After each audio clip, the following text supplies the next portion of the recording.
Well, ladies and gentlemen, last time we left you here on the Liquid Football podcast, there was an air of cautious optimism about Arsenal's season, predominantly about getting into the top four, because fair to say that is looking relatively well at the moment. But we left it at a kind of an air of perhaps maybe more.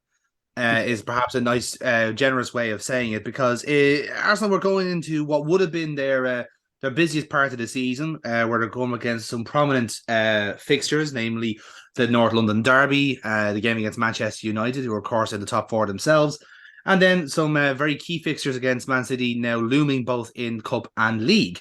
But as things stand, as of recording, Arsenal are leading both the Premier League and the WSL. Although that could have been different if the frozen pitches didn't try to destroy every woman's ACL in the fucking country. We'll probably have to talk about that at some stage about how women's football is still being treated like dirt by the FA, but however. But we'll stick to the men's side for the time being. Neil, seeing that you are an Arsenal fan here on this podcast, you have not lost a game since the restart at the moment. You've been on a tear with wins against Brighton, West Ham, Spurs, Man United, a solemn 0-0 draw against Newcastle, and of course the 3-0 win against Oxford in the FA Cup, which obviously was your toughest game of the run. It's been a good start. It has been a fantastic restart for Arsenal, and be honest, are you starting to think that it's possible? Wait, no, fuck no. Go on, commit to it. You know, no, not a chance. Although, like, it's turning. If you had a soundboard now, you'd have the Super Trooper sound. It's turning blood, turning blood. And no, I'm not. But it seems that a lot of prominent Arsenal bloggers and there's a tide slowly going. Oh, holy shit! So it'll be probably in a few weeks' time now. I'll be completely swept away. Maybe because, like, if we were at this stage in the normal season, I'd be far more optimistic. But it's not. Like, we're coming towards the end of January and we're only just halfway through the season, which is fucking crazy. Like, normally we're normally only 13 games off the end here now, and we're 19 or 14 games off the end, whatever. But it's a bit nuts. But yeah, no, we've had some really, really great matches. I'm to be honest with you, I'm just fucking enjoying absolutely cracking football that we're playing. The most recent game being the 3-2 against Man U, and by far the best game of the season. Man, like the amount of people who are just pinging me who aren't either Arsenal nor Man U fans, and they were just like, "What the fuck? Like this is absolute. I am bet to the screen. This is an incredible." It was quite a nostalgic match, wasn't it? Like if you remember the fucking Wenger Ferguson era, like that was a kind of a match harping back to it a bit. Exactly. Yeah, I think it was a proper high quality old school fucking scrap, and I loved it, and it was really really good. Yeah, no, I'm not getting swept away at all. Like we're just playing league games now. The Europa League is yet to kick back in. The FA Cup is yet to kick back in for us. When that does, then that's when we get to the spear tip of this campaign. That's what I'm dreading. I'm actually dreading that. We're starting to try and bring in some reinforcements. Actually, Jacob Kiwior was actually announced today.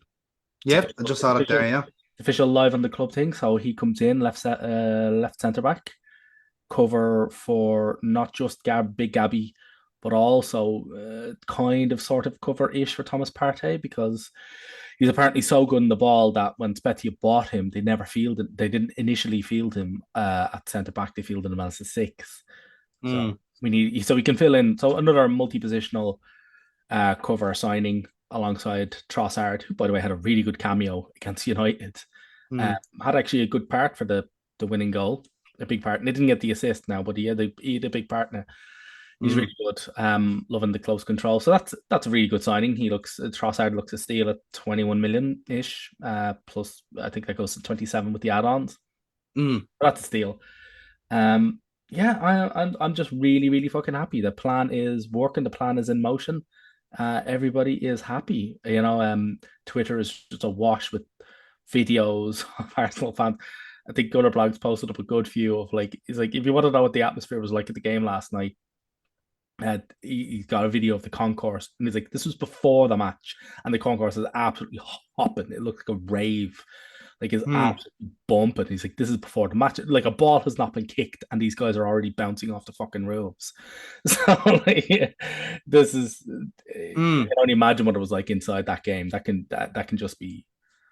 A cousin of mine went to the second game. Remember when Leicester won the league, but we beat Mm. them for the second time, and that's when people were like, "Oh, no, Arsenal are going to win this," because we were 6 games off, and we were ahead or something like that. And we just beaten Leicester for the second time. Was when Danny Welbeck faded in a header at the last dying minute, and I had a cousin in the. She went to see that, and she said the fucking. It sounded like the stadium had exploded. I can only imagine that's what Emirates was like when You kind of got that kind of same pop when the VAR check was over when they were waiting for yeah, the and again they celebrated goal. again. They're just like, yes, we're gonna go again. Fuck yeah. Well, I'm glad you brought up the home atmosphere because from watching the Arsenal games this season, that seems to be the biggest change. The actual the way like I've always kind of had in recent history this perception of Arsenal being a very weak home team, Mm. and that's obviously going to be the case sometimes when you move to a new stadium, and it took a little bit longer than most for Arsenal to get used to the Emirates. But in the last season or two, it really starts to feel like the home form are now the bedrock of the Arsenal side, especially this season. Yeah, You can bank on a home win. it's how Arteta has connected the fans to the team. Like he's Mm, basically from the very start of his reign, he's just been very, very vocal on the fans are the 12th man on the pitch. That's it. mm, That's how we do it. So it's been really good. He's been fantastic to do that, and now the fans are fully on board. mm. Everywhere is bouncing. Apparently, tickets are fucking impossible to get. Like they were already pretty difficult to get your hands on. Now they're fucking gold dust. Mm. Even regular season games, like it's just impossible. So it's fucking the line is all going up. And to think like we're doing this with like a couple of first teamers out as well. Like this is Mm. incredible times to play for playing, and I'm loving it. I'm loving watching everything. I'm loving all of the post match celebration videos of all of our players just going absolutely fucking mental. I think Jonathan Liu wrote an article. He's like, I've never seen happier unused substitutes in my life than the one hopping off the Arsenal bench. It's like, dude, like you're fucking injured. You're not going to be in this team for the next 4 months. The guy who's replaced you is playing out of his skin. He scored 7 and 7. You might not get Mm. back into this fucking team, and you're out there chest bumping him. What the hell is going on here? Like, I don't expect him to be angry, but I don't expect him to be fucking absolutely this happy that his replacement is scoring goals. But no, man, Mm. it's just unbelievable. It's brilliant, And I'm just one of the things I love about this kind of wave of positivity is that it absolutely highlights the dickhead haters. And I hate using that word, but I'm just loving the piss boiling at the people who clearly just do not like Arsenal. Richard Keys. No, no, yeah, I was about to say Yeah. only one hairy-handed motherfucker residing in some desert state, where he doesn't get fucking stones thrown at him when he walks down the street. It's just brilliant. Like the fucking lengths that he's going, the mental gymnastics that he's going to try and justify. Like he was basically all but blaming Aaron Ramsdale for the fan that kicked him in the back during the North London derby. Like, get the fuck out of here, mate. Like, get the fuck, like, just fuck If there's off. any other reason to back Arsenal this season for the Premier League, yeah, otherwise, apart from stopping Man City from winning again, it is that it would really annoy Richard Keys. Oh, it would absolutely fucking it'd kill Like him. like And his it's like he has wonderful. such a large head at the moment. Like he's I haven't seen him in a few years, I and his don't head think just it's a gone back. tremendously large head. I think he's just really small facial features. He's like I think that's it. Like you see, I think his he's face got smaller over time, he and reminds that's me made me even angrier. he You reminds know? me of how David Squires used to draw fucking Eddie Howe.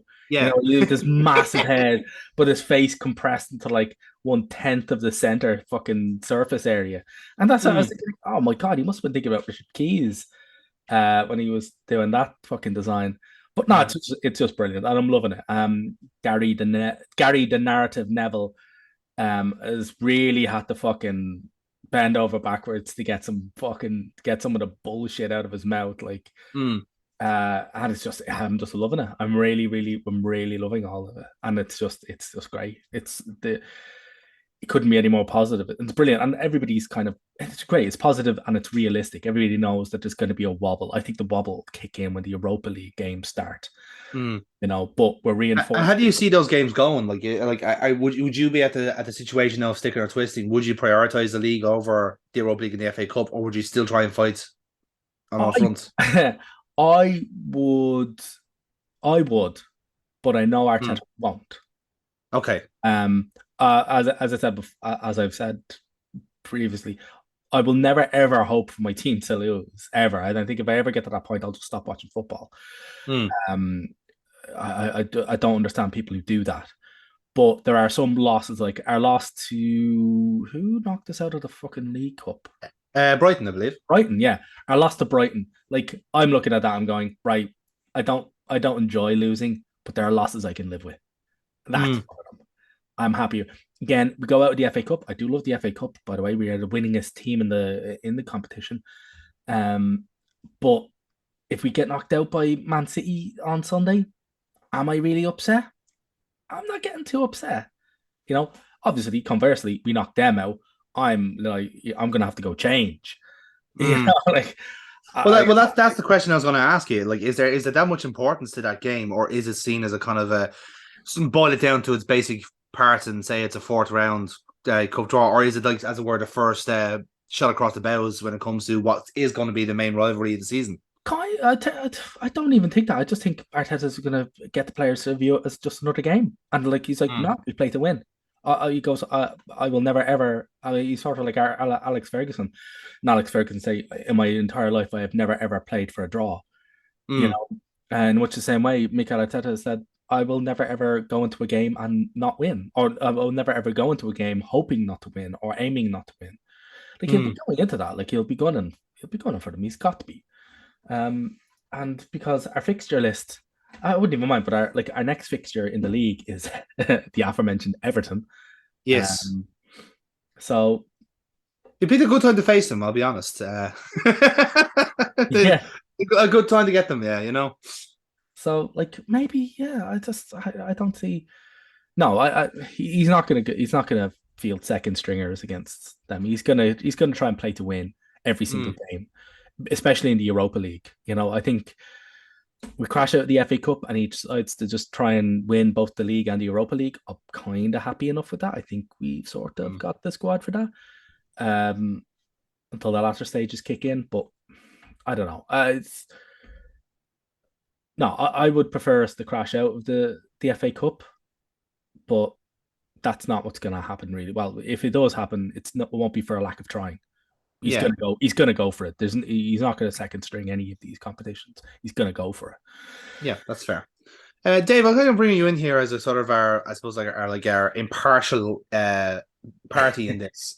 Mm. Granted, with the Liverpool affiliation here, but obviously it would seem at the moment that the title chase is between two, namely Arsenal and Man City. Arsenal having that head start. How do you kind of judge the race at the moment? Because obviously we know how frustratingly impervious Manchester City is, but Arsenal do have that kind of that proverbial like track position. So how do you see that going? And is it really just down to the two league games between the two teams? Or is it just down to form, or as Neil says, will the other competitions play a role in this?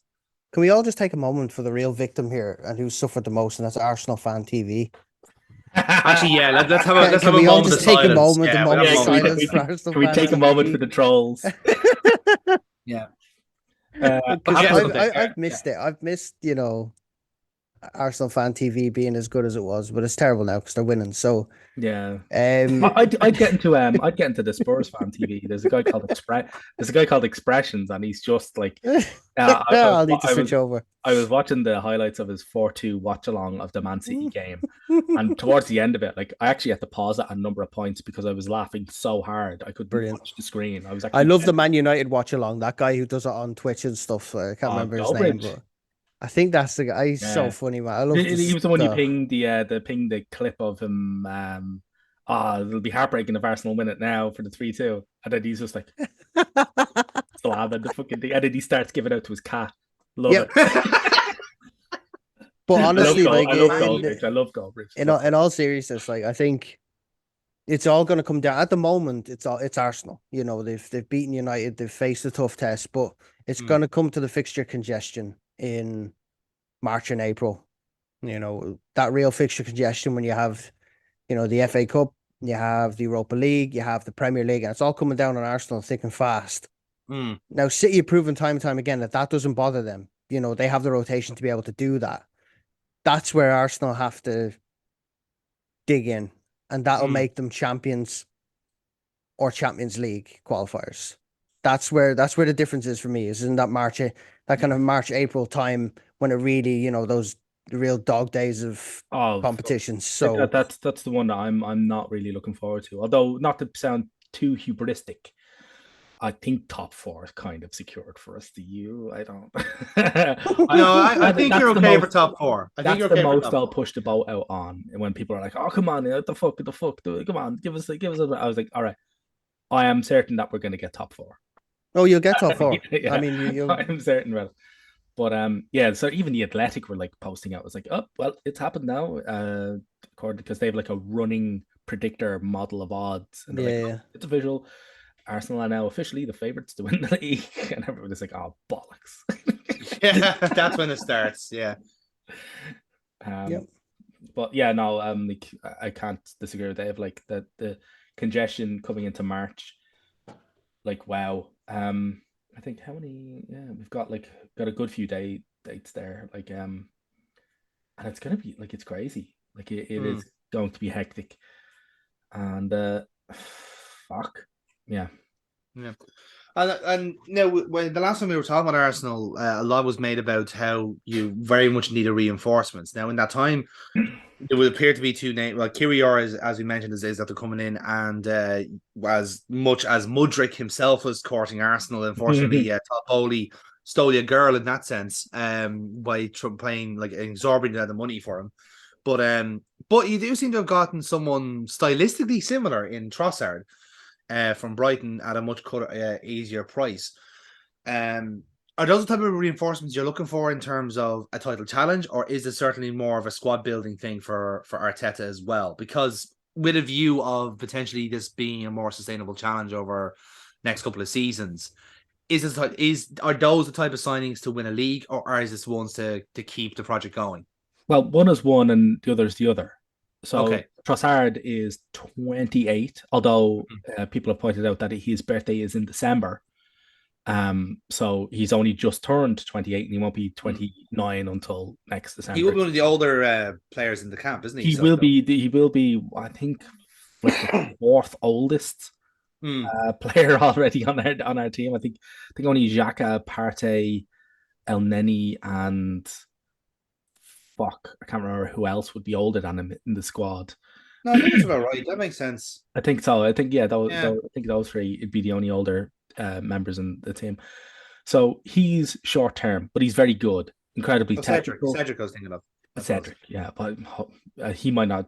But he's probably not going to be an Arsenal player. But in any case, so yeah, he is incredibly technical.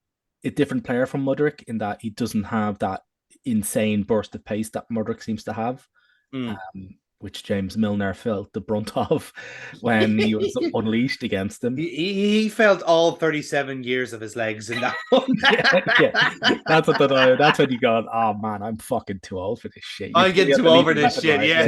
They had the Danny Glover moment, like he did. He had the lethal weapon moment. Yeah. Oh, no, I can't. It's all right, lads. He's only 4 seasons away from retirement. It's fine. Exactly. To be honest with you, I know we joke about that. That wouldn't entirely surprise me. So yeah, he doesn't have that, but what he does have is exceptional close control, really good ability to hit the ball. Like he's one of those players that can hit the ball really good without generating too much backlift. If you get me, like he can just he has that kind of almost Podolski like ability to just move his leg and the ball and then the ball goes about 90 miles an hour. So no, really, really good. He had a very good cameo against Man U. Took a great corner, which then led to some head tennis, which led to the procession, and he was involved in that procession then, which led to the 3rd goal. So I'm delighted to see what he can do. He's a short-termist. He provides cover across that entire front line, and also at 10. He will be Hmm. coming in as cover alongside Smith Rowe, who is getting minutes now and will hopefully get more and stay fit. If you can fucking stay fit, please. He's such an exceptionally good player. Yeah. So Trossard and Smith Rowe, they'll help with the cover up front. Jakub Kiwior is 22, young Polish defender, and he is a prospect. He is long-term cover and understudy to Big Gabby. Pretty much a similar build. They're almost roughly the same height. Say Big Gabby's a bit heavier, but then again, that's nothing that can't be solved with some protein shakes in the weight room. Exactly. But similar profile. Left-footed, left centre back, good passing range, ability to move out with the ball, calm on the ball, like really, really ice cold, calm on the ball, very, very good. And that's just, that's how that is. So yeah, when you say is it short termism, is it a better build? One is one, the other is the other. So that's it. We're also looking, if you believe the hype, looking at who was it? Declan Rice was literally just linked today with Arsenal in the summer. Yeah, in the summer. So I think it's more of a case of we didn't splurge for Mudryk because that's your reward for a top four, isn't it? Is getting someone in like Rice, almost like a ready-made player. Like Rice would be exceptional. West and also we're in a really good position to sign him because not a lot of other teams are going to be able to offer him what he wants. So Rice is basically, he's been banging the I want to play in the Champions League drum for probably 2 years now. And he's fed the fuck up at West Ham, right? West Ham had a terrible season. We might get onto them a bit later. But they've had an awful season. He's like, that's it. I'm fucking out of here. You are not activating that final year of my contract. And if you do, I will leave for nothing. So you have this summer or this January. Don't think they'll let him go into January. They're in the middle of a relegation dogfight. Ain't happening. Not even Todd Bowley's thinking that amount of cash. And in any case, he wouldn't go to Chelsea because chances are they're not going to finish in the Champions League. Let's be honest. So I'm like, out of the teams that he could potentially go to, who's going to offer him what he wants, which is Champions League football and lots of minutes. And like he'll probably, if he goes, let's say he goes to Arsenal, he will probably know that he's not going in as club captain, which is what he's been for West Ham. But he will assume that he's getting a lot of minutes, which is what he will get. So he won't get that first off, he wouldn't go to either, no offense, Liverpool or Chelsea, because I don't think either of you will be in the Champions League next season. So that's supposed he's out. Man City, he's not going to get minutes. The only thing he'll get at Man City is a fatter bank account. Yeah. Man United, well, they've got Casemiro in that position. And also, I don't think they're going to plump for a central defensive midfielder. I think they're going to push the boat out and throw a gigantic pile of money at Dortmund to get Bellingham. They will try for Bellingham, yeah, they will. I'm sure everyone's going to be trying for Bellingham. Because my God, like for the team that have needed a midfield refresh for as long as they have, all they've done is buy wingers. Yeah. I'm like, what are you doing? You need somebody up the center. Where's your spear tip? Where's the thrust down the middle? That was meant to be Pogba. That's the whole reason they brought Pogba, because Pogba supposedly gave them that drive down the middle. He never did. But they're desperate for it now. All they've done is bought wingers. The McFred travesty has to end. They've got to stop with McFred. It has to stop. McTominay needs to be put out the pasture or taken on back to barn and shot in the head. Fred needs to be farmed out to whoever will take him. These are players that need to be gotten rid of. They are not United standard. I'd say Anthony would be also in that, but 80 million pound transfer fee gets you a lot of kudos, but the penny will drop when they realize, this guy is crap. I mean, Sancho's like not even touching the bench at this stage. My God, what have they done to him? It's a similar situation to the Dele Alli saga of you look at these guys, and Jadon Sancho came to United at a time when, as soon as you walk through that door, there is an astronomical and unrealistic expectation of you to deliver instant success. He was brought in, went from City to Dortmund to United. He was brought in, and straight away, we paid this much for you. We need you to deliver. What did they pay from again? Exactly. What did they pay from? Was it 50, 80 million? 80 million. There you go. Yeah, 80 million euros, I should say. Yeah, and I mean, he wasn't even taken to the World Cup, was he? He was left at home. Yep. Yeah, Yeah, he didn't make the World Cup match at all. To be an 80 million pound player and not even make the England squad and be a player for Manchester United, regardless of your feelings of them, it's one of the biggest clubs in the world. You know, it annoys me that money is thrown around for these players who come back and just don't make the grade. You know, the likes of Pogba, for example, was 100 million on him. Yeah. 90 whatever million it was on him, came back, would play for France, didn't give a toss about, you know, he was in there to make his wages. Pogba was just unbelievable. France Pogba was a really, truly very good player. Like it was a Jekyll and Hyde thing with Pogba. And then, you know, fair play to Casemiro. When he was brought in, I was a bit hesitant, but he seems to be finding his feet now, which is he's got his shit together now. It's delight. The thing about Casemiro, right? He's playing very, very well, right? He's playing in a different role as well, though, to what he played at Real Madrid. Yeah, he is. He's playing a bit. But the thing about it is that what age is he now? He's 33, is he? 30, I think he is. Yeah, he's so younger than teams, yeah. Yeah, so like, isn't that like he's not really a long-term solution? They need he's a three-year. Yeah, they'll get about 3 years out of him. So I think that was my kind of cynical take on it. It's like, all right, then, even if he comes in and does play, they already have to be planning his replacement. Yeah. He's only just in the door, and they already need to have somebody going, we need to take over, because when he hits 31, 32, he's not going to be able to hump it around anymore. No, all right, maybe he really takes care of himself.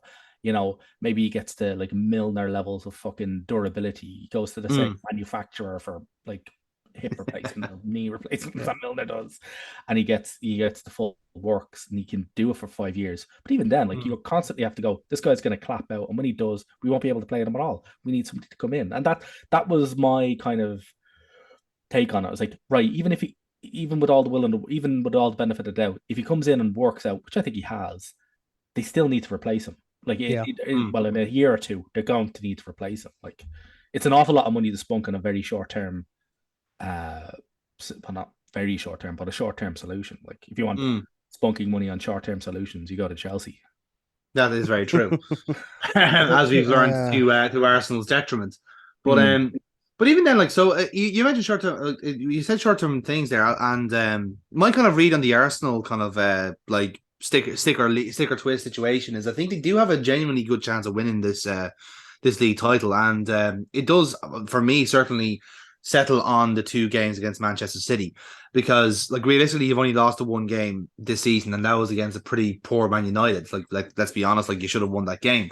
But as is always is, like Arsenal sometimes play the badge, you know, and that's what happens. But if there is an instance where Arsenal don't kind of respect the fixture and they're able to take, I think they need, like, a draw wouldn't be enough. They need to actively take points away from Manchester City and not to trust the rest of the league to do so, even though City have been actually quite poor by their own like ridiculous standards this season. Like, they dropped points to the likes of Southampton and Everton this season when they shouldn't have, and they've lost games against the likes of Brentford. So they have a chink in the armor, if you will, and ironically enough, I think that chink is actually Haaland himself. Grand irony, I know, because he scored a hat-trick with his 4th one of the season. But he put up that metric. They put up that metric of him, like, fastest players to 4 hat-tricks in a season, and the closest one to him was Van Nistelrooy at but it took him 59 games to do 4. 59 games. Like, Haaland did it in 19. It's one of those weird counterintuitive things. Like, he's scoring so many goals, and like surely Manchester City are being better, but it doesn't, like, as he kind of like sussed at this previous, is like he's not a Pep player. He's quite the opposite, in fact. So like having to coach him in a way that like that Pep wouldn't necessarily like is quite interesting. But back to my point about Arsenal, like from my read of it, like I out of all the teams I've seen this season, Arsenal have been playing like objectively the best style of football. Since the start of the season, they have been the best, and rightfully they've been top of the league. I think it'd be unfair. It'd be a shame if they didn't end up winning the league, but that is obviously because they're way ahead of their projected kind of like, you know, time to ripen, let's say.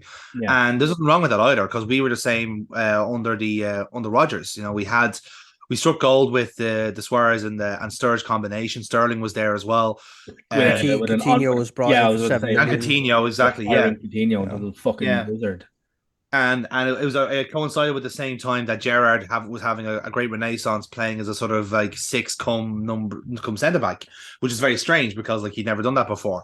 But everyone was playing well in that season. So I'm trying to even trying to like remember myself, like, is there a difference between the form and momentum and the morale and then actual genuine quality?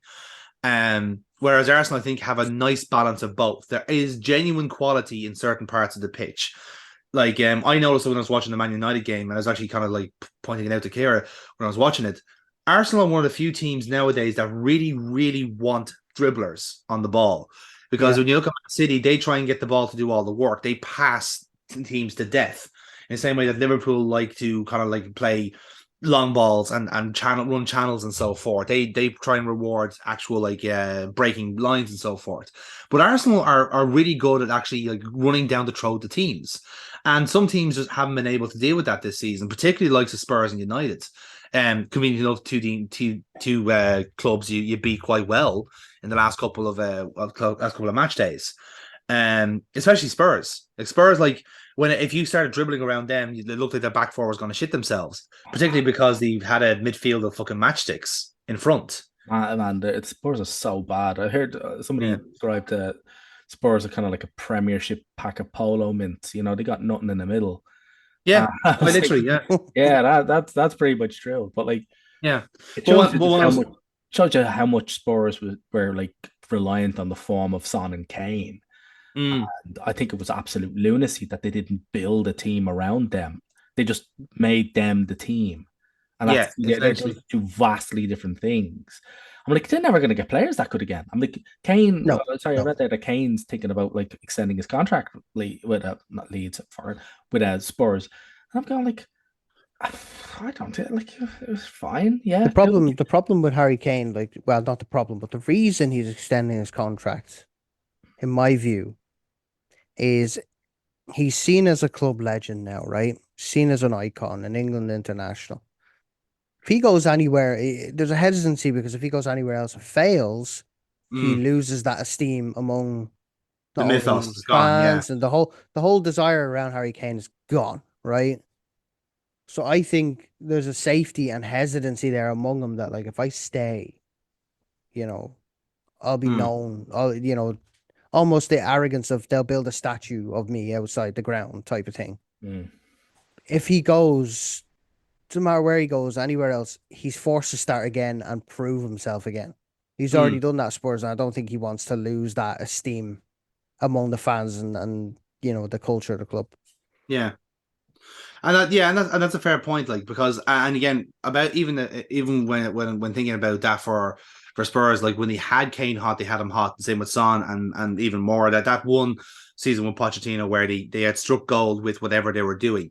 And I think Arsenal of this season have kind of struck gold as well with what they have behind behind Nketiah, or indeed Jesus in this case, whichever case.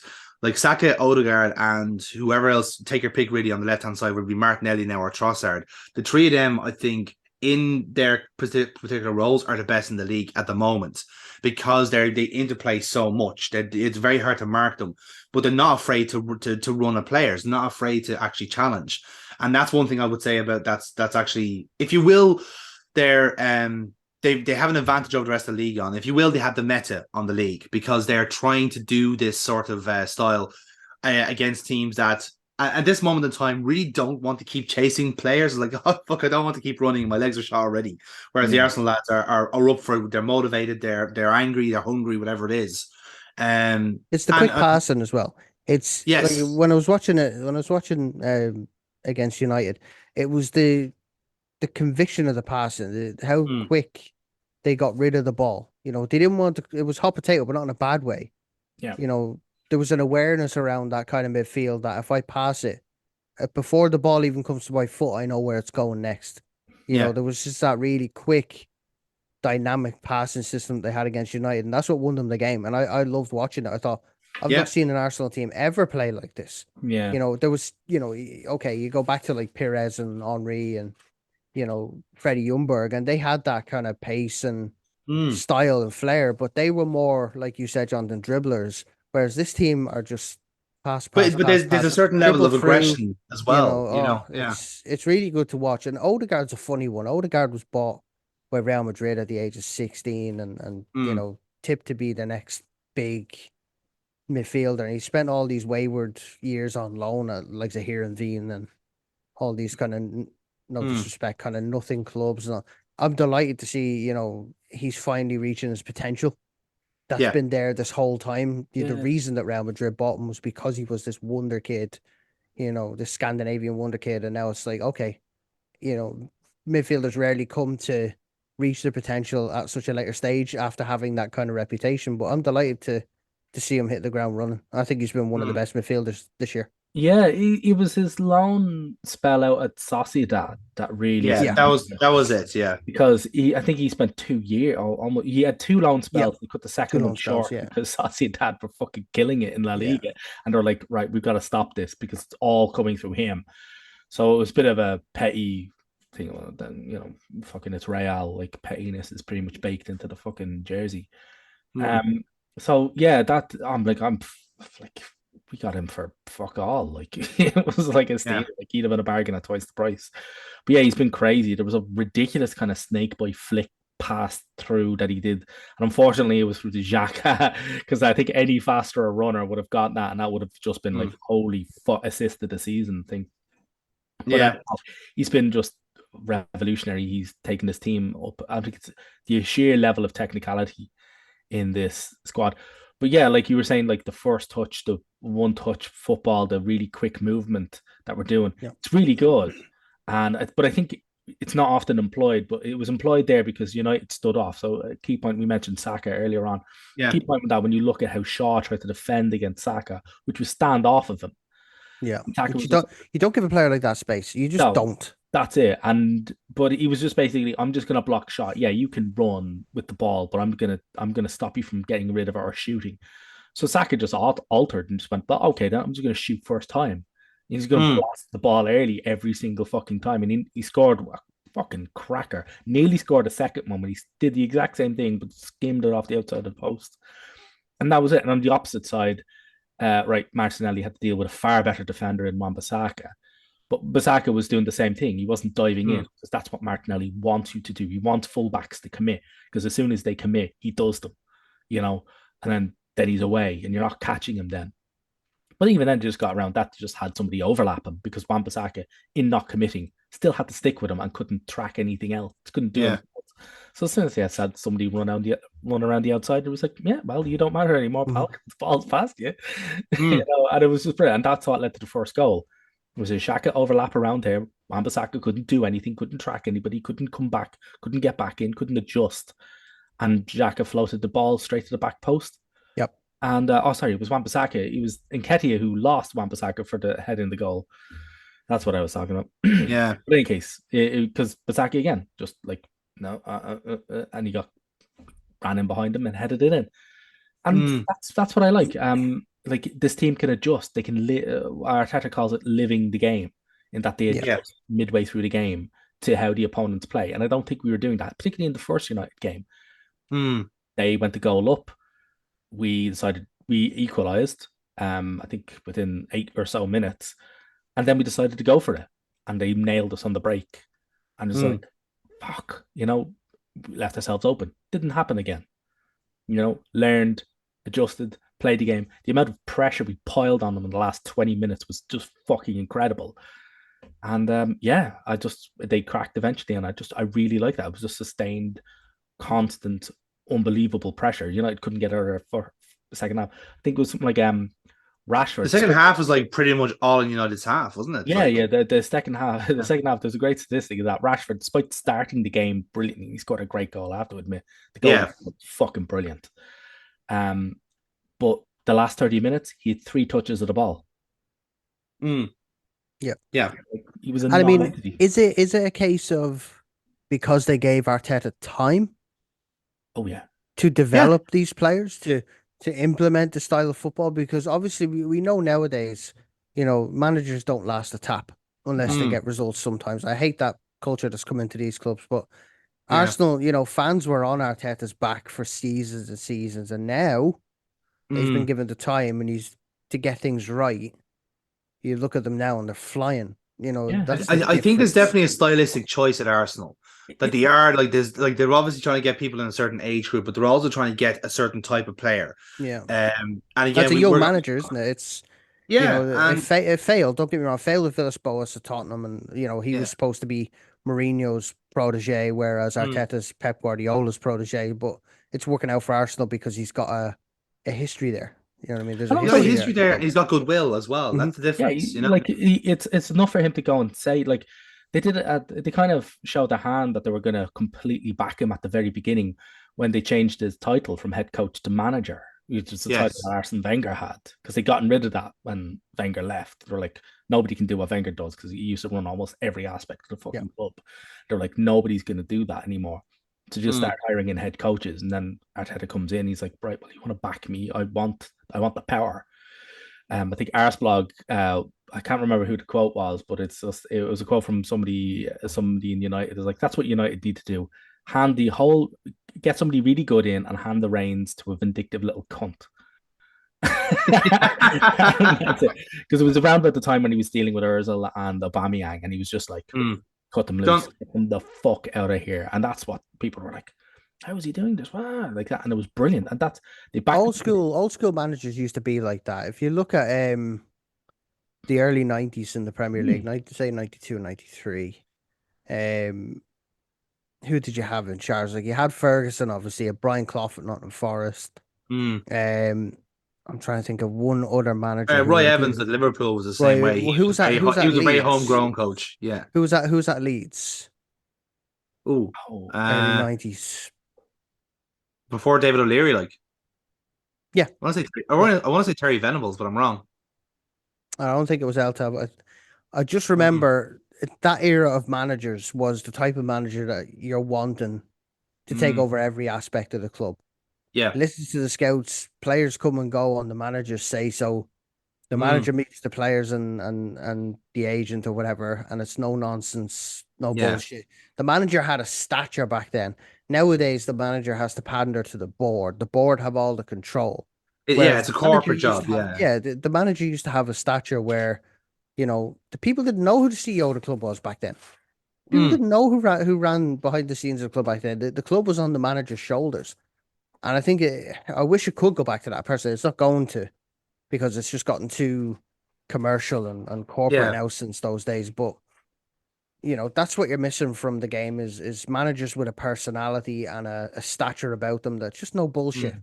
Absolutely no bullshit. You see that with Liverpool. Like, Liverpool brought in a coach with a certain identity, and it aligns with the club. Nobody stands up to Klopp. Nobody stands up because he's got that stature and that kind of respect about him and things like that. And there's not a lot of managers left like that. Pep Guardiola, as much as he's he's riddled with trophies and honors and all this stuff, but he's never been at a club where he's really been challenged. Yeah, he's always been at a club that's just had a unlimited. It's like he's like Bill Gates at Microsoft, unlimited funds. Will cut anybody out of the equation with money. It's basically what it is with Barcelona. I mean, come on, Xavi and Iniesta and Messi. You had them at your disposal. Then you went to Bayern, and you got Lewandowski and friends. Yeah, Manchester City, where realistically at that time he was bouncing around these clubs when they had just unlimited funds almost. Yeah, cheat code manager. They've always said that. Like, I think that was the one thing when people were always saying that about Mourinho, and he was always compared to the time. Was that Porto? He always went, well, yeah, we won the Champions League, and I had fuck all. I had nothing at Porto, and I won it, playing quite possibly like the definition of anti-football. Yeah. But he still did it. So that was always when that kind of cheat code manager thing was leveled at Mourinho. And Ranieri didn't have the greatest of runs as a manager in many clubs. Like Chelsea tanked him as soon as Abramovich came in. Chelsea tanked him, but he won the league with Leicester. Yeah. These managers have a pedigree, and none of them have that in the league at the moment. I mean, with regards to Klopp, obviously, with the exception of Klopp and a few others, like Sean Dyche at Burnley, for me, I know you have to kind of gauge success on the club that you're at, But he basically kept them in the Premier League for years and years and years on a shoestring, if not even that. You know what I mean? And see if he got into Everton, that's not a bad appointment. No, it's not. It's not a bad appointment. I'd love to see what Sean Dyche can do with money. If I'm perfectly honest with you. Evertonian money is a very interesting concept at the moment, Dave. It's very fluid, very nebulous concept. It's just not nebulous concept, there, is it? It's it's much that point you said about identity. I think that's what was making Arsenal so good this season, is that they actually have one. Yeah. You know, you look at especially some of the top 6 clubs where they're trying to, like, United are getting there with their kind of like Ajax style football, but they still don't have the personnel in all positions to do it. In the same way, where personally, I don't like Ten Hag. I'm not a fan of Ten Hag at all. I think he's a typecasted manager, but I think he does it. He's okay in what he does. He's an expert in his way, but his way can be found out, as is often the case with Dutch football, unfortunately. But with Liverpool, obviously, you have a transitional year with them trying to, like, their players are out of fucking fitness essentially, and they're trying to try something else. Chelsea don't know what they're doing. Man City are obviously by all the players, but they don't have a philosophy. They don't have a Chelsea vision. Whereas I think with Arsenal, because Arteta, as you said, has that definition of being the manager, he is in essence setting the pace. He's setting the standard for the club and players. Like, he said, this is exactly what I want. This is the profile that I want. And the scouting and the recruitment has been really, really good in the last few seasons to get him those players. Like, I could look at Trossard and say he's an Arsenal player. May not be a starting player, but he's a squad player. He is someone who will come in and do the exact same job as Martin. He's there to do a job. Yeah, he's there to do a job. Yeah. But in the same way, I can say, like I don't know Kiwior immediately, but when I see him in Arsenal shirt, if he's a good fit, I'll go, yeah, he's good. You know, in the same way. I've had a good few Serie A watching friends who just like Spezia. Like, Spezia, no, he's been really, really, really fucking good. There's a quote flying around about Robert Lewandowski saying, yeah, he's brilliant. He's absolutely goes, the world will know him in a few years, and he's like wonderful. He's at a club like Arsenal with a manager like Arteta, and it's like, yeah, you can only get better in that scenario. You know, he's going to be learning from some of the best. So they're all delighted. All the signs point to QBR. We only got him for like £20 million. So even if he's a dud, it's not, we're talking rude now, you know? Yeah, exactly. And it's mad. We're looking at, sorry to interrupt, John. We're looking at like Matteo Guendouzi potentially coming back to the Premier League under Emery Aston Villa. That's a really, really interesting signing, because I thought he was older than 23 years of age. No, sure. Am I the only one who thought that? Like, yeah, genuinely, I thought he was at Arsenal forever, but it wasn't. It was like 2 seasons or whatever. Yeah, so it was. Yeah, we got him really young, like, you know. Yeah. Emery loved him at Paris Saint-Germain, so. That's crazy. To be honest with you, I'm actually kind of surprised that hasn't happened already. I would have really expected Emery to turn around, particularly with that kind of lightweight-ish Villa midfield, to turn around and go, I really want the guy there who I can, you know, who will play 40 games in that midfield, like, and never get injured, because he's just wonderful. But he is a little dickhead, so we'll have to see about that. But Emery seems to be able to control him, and he seems to like Emery. So I think Emery's a great fit at Villa. I know it didn't really work out for him at Arsenal, but I genuinely think at Villa he can relax a bit more. There's not as much pressure on top of him. They got Villa in the name, so he's well at home. You know? Exactly, yeah.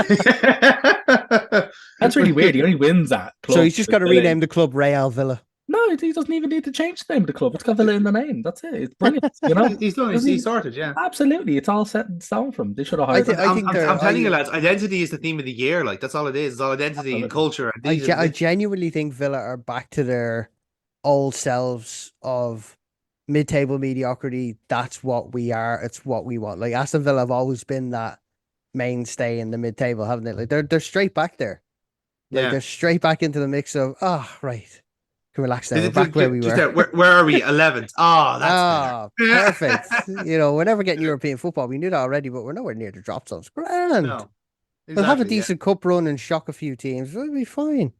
That's it. That's what we want to do. And Conte's contract is up in the summer, and he's not looking to renew, from what I'm reading. No, he's So not. He's been talking about going back to Italy because I think he reminisced about the fact that a couple of his friends have died and he wants to go back to his family. But I just think he's just fucking fed up at Spurs. And I think only there was talk, I think around the start of the season when he was chatting shit about a new contract, saying that like he wanted £20 million a year to stay at Spurs, and they were going to do it. But like obviously no, their dire run of form. I mean, like, they've been playing absolute garbage football. He's mismanaged that team to a near dereliction of duty level. But he also hasn't been like that club. Like, there's lots there at Spurs. When people say, "Oh well, Conte's not responsible for everything," I was like, "No, that is true. The toxic culture at that club, he's not responsible for. The absolute abominable recruitment prior to him arriving there, he's not responsible for. The lack of any kind of support he's not really responsible for. But he is responsible for fielding basically a wing back system when you've no real wing backs. And when you buy wing backs, you don't use them. Yeah, you've got the one wing back you do have, Jet Spence, is in fucking solitary confinement somewhere. He doesn't even make the squad half the time, let alone the bench. It's just like the substitutions being absolute garbage, never really influencing the game. Like I know they're beating Fulham now. Yeah, 1-0, yeah. Yeah, they're 1-0 up on Fulham, but like this is the height of their level. Like beating Fulham 1-0 at halftime. and it's Harry Kane with an assist from Sons. That's another irony Yeah, it was there that we've been Kane talking about. song, but that's because Fulham totally switched off. Kane was on the edge of the box, and they just went, "Yeah, man, you go, you do you, bitch." It's not Premier League related, but 7th-tier Scottish team Darvel FC are beating Aberdeen in the Scottish Cup. Nice. Love it. Love a cup exit. What's What's that? That was how bad Aberdeen are What's that, lately. like 100 something places below them, or is that 80 places below them? Yeah, something like that. They're literally, I think it's east of Scotland, and they're beating Aberdeen 1-0. Nice, fantastic. But Yeah, like we're just like that's just Spurs all over. Like that team's gonna have to be torn down and rebuilt, and they're not going to be able to do that because they're the most heavily indebted club on the planet. They definitely got found out against Arsenal, didn't they, in the North London derby? That was definitely the impression I got when I was watching that match. It's like, yeah, this is actually the Spurs. Like they've been false dawns. They had a hot start of the season and they got like a certain level of quality to them, but they got found out in a crunch match like that, and against Man City as well. Let's be fair. But I think in the derby in particular, there was very little fight in that team. Well, I think so in particular, like against City. I think, well, it'd be where they went in at halftime 2-0 up on City. Yeah. Thanks to two very good goals. And then City decided, oh, hang on, there's actually a game here. But they've been Tottenham half-spur for this entire season. They've only been playing 45 minutes. They kind of just surrender their entire midfield and the entire first half of the game, hope that they don't go too many goals down and see what they can nick on the break in the second half that they show up for. And just going like, this is terrible. Like, this is so bad that they should actually like cut their ticket prices in half because the team only show up for 45 fucking minutes. But I don't think they got found out really against City. I just think City went, hang on. It's like when two boxes are in, one's clearly a lot better than the other. And you just tie in with the other guy, and then the other guy gets a fluke hit, and the guy's like, "You trying to embarrass me?" And then fucking mills him out of it. I think they were found out, against the North London derby. But then again, derby matches are outliers. Form goes out the window with the derby. I think they were really found out in the 2-0 loss to Villa. Actually, yeah, I forgot about that. Because that 2-0 loss to Villa really hurt them. They had nothing in that game. No. It was fucking as and Villa were teetering as well. Like that was one of those games where if Villa lost, they were really in trouble. But if they won, it was like a 6-pointer. Yeah, because they had a lot to gain from it, and Tottenham just kind of went in and went, "Oh, we should win this. It's only Villa." Villa. I mean, Villa were coming off the back of the 3-1 loss to Liverpool, so they were like, "Oh man, one of our very rare wins this season." Yeah, and they were just like, "Oh man, it's going to be terrible." They really need a win. And that win was a shot in the arm because they won 2-0 against Spurs. They drew 1-1 with Wolves. And how they managed that. Then they beat Leeds and Southampton. And so Villa, that was a great shot in the arm. Villa haven't lost the game since. They've been loving it. Yeah. So whereas Spurs, I'm like, yeah, they beat Palace 4-0, but fuck me, was that a weird game. But no, they're just getting battered everywhere they go, as the song goes, And they're just that club's going to need years of a rebuild now because they've just fucked it. They did a United. They completely It fucked. could be a case of, by next season they'll have a new owner. Yeah. That's true. Who's going It to take could That's be a true. case of Qataris are floating you want to around. talk revamp. You're talking revamp from Daniel Levy down. It's not just talking about the squad or the manager or the academy or whatever. You're talking from the very, very top to the bottom that this club is going to be at least 5 years in transition of trying to find a new. Well, they're trying to find a new way, aren't they? Well, they're trying to find a new way and a new owner, like somebody who will take on a club that's got like what 2 billion in debt, and is servicing it to the tune of I think about £1 million a week or something like that in terms of interest or something mental like that, because of that stadium rebuild. And that's why they're farming it out to anybody, like anybody who wants to play a game there. They've got all the NFL games going on there and all that shit. Oh, the stadium will recoup its money in concerts and NFL games, and Yeah, I but mean, it's still let's paying face off. it, Like the interest rate, that like the interest on that is like, whoa, crazy. shit. So Yeah. that's going to hamstring them for a bit. And yeah, like being hamstrung financially is just not the best way to start off a rebuild. Like that's Funny you should say that, Neil, because the next club I wanted to talk about in this podcast was Everton. I am literally just about to go on to that point. It wasn't just Frank Lampard that left the club. It was also Joe Edwards, Paul Clement, Ashley Cole, and Chris Jones who have left the coaching staff. But Alan Kelly remains on as goalkeeping coach. Wow, there you go. The one survivor. If there's one person to lead Everton through this crisis, it's gonna be Alan. It's Alan Kelly. Absolutely. Yeah. You'd need fucking SEAL Team 6 to dig him out of there, man. Come on. He's just got the big Duncan attitude of like, I chain myself to the radiator and it's up to you to release me. It's like, how did He's you get a literally chain? that How did you get a chain big enough to fart? The fuck it, leave him there. We'll have Doris the tea lady come around every now and again. The man with the ball cutters again, the fucking Just Stop Oil protester on the Yeah, he's gone. Nah, I've got my day off. Fuck it. yeah. So let's get stuck into Everton then while we're here. So on the day of recording, Frank Lampard has been given his marching orders after a horrendous fucking restart. I think the record is 8 losses in 9 games, which is bad by Everton standards, and I don't say that lightly, folks. That's not exactly a high bar that they've. It's not a high bar, but unfortunately, this is becoming the Everton norm. They are currently joint bottom with Southampton in the league. They are by virtue of goal difference, they're 19th, but they've lost some very crucial ties. In fact, they've lost all their games, I think, against their relegation rivals. They've lost against Southampton, they've lost against Bournemouth, Wolves, and West Ham. And I think Leeds as well, if I'm not mistaken, and Leicester. So you've lost all the games against teams that they're competing against. All the results are kind of upset victories or draws against the likes of top 6 contenders. Famously, the draw against Man City, where Man City just kind of forgot to show up. They got results against Chelsea, as I recall, and Man United, and they got a draw against us as well. So they got results against us by basically not playing football. Which is kind of ironic because whenever they do try and play football, they're really, really bad. So I was only thinking about this earlier today, and I've kind of probably said before on this podcast tons of times that I'm not a big fan of Frank Lampard as a manager. Also related, I'm also not a big fan of Steven Gerrard as a manager because I think both of them have the exact same problem, is that they're tactically clueless. Now they're clueless in various different ways. Gerrard, I think, got himself stuck in a rut when it comes to how he set up a team. He found a bit of a secret sauce at Rangers and thought that was it. But then he forgot that he was in a 2-club league, and it's very easy to find the secret sauce in that when you've only got one rival. It's different when you're in the mid-table of the Premier League and every game matters. And he relies so much on it, right? He comes in and you're saying he's tactically clueless, which is correct. But you have to remember, at Rangers, he had Gary McAllister. Yes. Holding his hand through that spell, right? Now, he went down with him to Villa.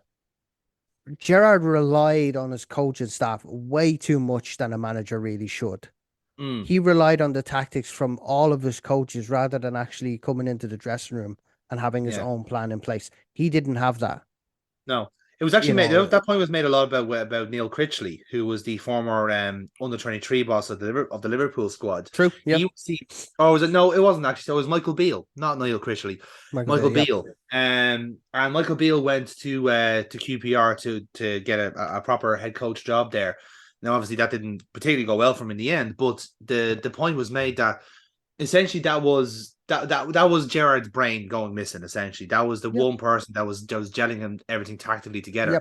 yep, Again, as it comes to a team of coaches, Gerrard was well stocked. You had McAllister, as you said, and we had Critchley for a time before he went to Blackpool, and yeah. you had Michael Michael Beale. Beale there. But now But Michael Beale's gone back up to Rangers and he's looking up going, crap, I've nobody to actually answer to. I have to do all this myself. Shit. Now what do Steven I Gerrard's do? going to come back as And his number two. look, the bottom line is Rangers are scraping wins. They're not winning Yeah. convincingly. They're scraping wins, but we won't go into Scottish football. I could talk about that for fucking years. Yes. I'm just looking, I'm just reading, okay? We were talking about Everton. They've already got in Danjuma on loan. He's having his medical at the minute. On Merseyside, but there's also talk of getting in Hakim Ziyech on loan from Chelsea. Right now, if you're looking at players to do a job for you, Danjuma's one thing. Flying at Villarreal, get him in on loan. He can at least, there's talent there. But Ziyech, who's featured no times for Chelsea, if anything, had a great World Cup. Don't get me wrong. Yeah. Great World Cup.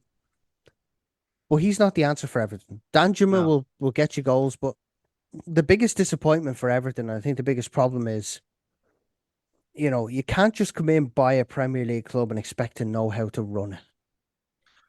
That is becoming evidently. Well, this has been the case for years, for seasons. It's just the cows coming home to roost in this sense. They come in and they want to own a football club. Fine, excellent, no problem. But then they come in and think we're just gonna trust in the manager, but do your homework. You bring Frank Lampard in at Everton. Now, Frank Lampard had an impeccable reputation as a player, but that doesn't translate into a management point of view. No. But the owners This is what I was going to mention about Lampard. "Oh my god, Lampard's an icon, this, that, and the other," and they got him in, and the guy is League One, bottom half championship at best when it comes to being a manager. I think you're giving him far too much credit there because he was crap at Derby. Yeah, like Derby got away with it because they had Tomori and Mount. That's the reality of it. Like when you bring in two of the best Chelsea graduates in a generation in those two, and Tammy Abraham and Aston Villa as well. Like no wonder that team does so well. Like again, like that the Derby team were full of loanees from better teams. Lampard just happened to get the one strength Lampard has is around those players in his own position. That's why Mason Mount did so well when he got there, and that's why Abraham did so well when he was there.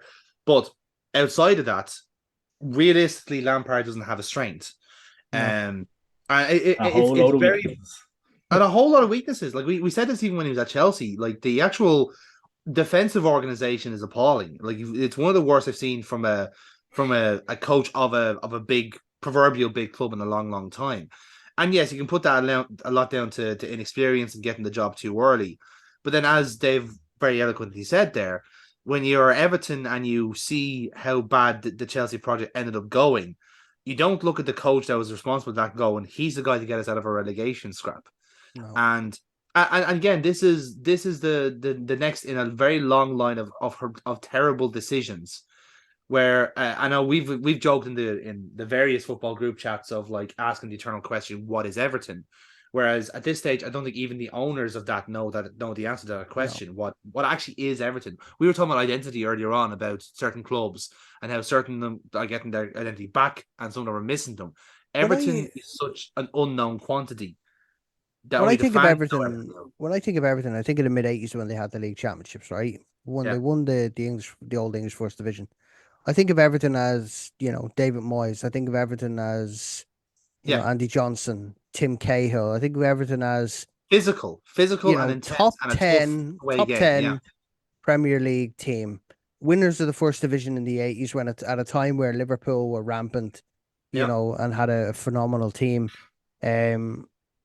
But that was Everton to me. My view of Everton was top 10 Premier League club, consistent, would get Mm, results, wouldn't always win every game, but they'd score goals. Everton were always known for scoring goals. They'd lose a mm, game 4-2 or 3-1. They'd always get a goal.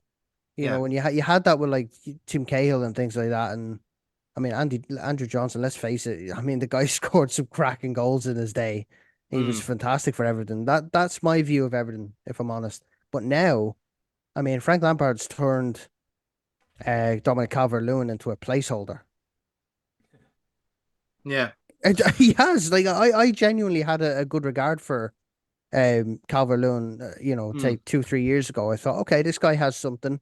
I He's think got a bit of injuries fire have in him. really quelled his fire a little bit as Yeah. well. Like every time he's back in the team, he's injured again, and that's down to look, his body's not happy about something, obviously.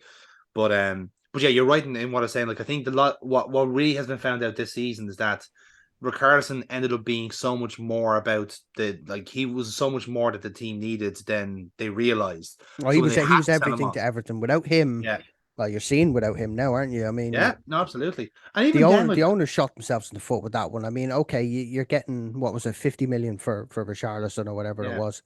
but they Fair had to sell enough. him. Fair They had to enough. sell him. The Yeah. the the price was big and the debt was climbing up. But this is what I mean. Don't buy a football club if you're not prepared for the financial implications of what lies ahead.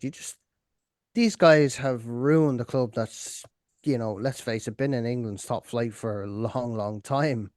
You know, It's more than that, Dave, as well. Like it's like you could argue that Everton kind of have more of a like they have in the last couple of years they've kind of boasted being more of a Liverpool club than Liverpool themselves because like locally like the FSG have had issues with the ownership of the name and season tickets and so forth like that. It's very small potatoes compared to some of the other owners.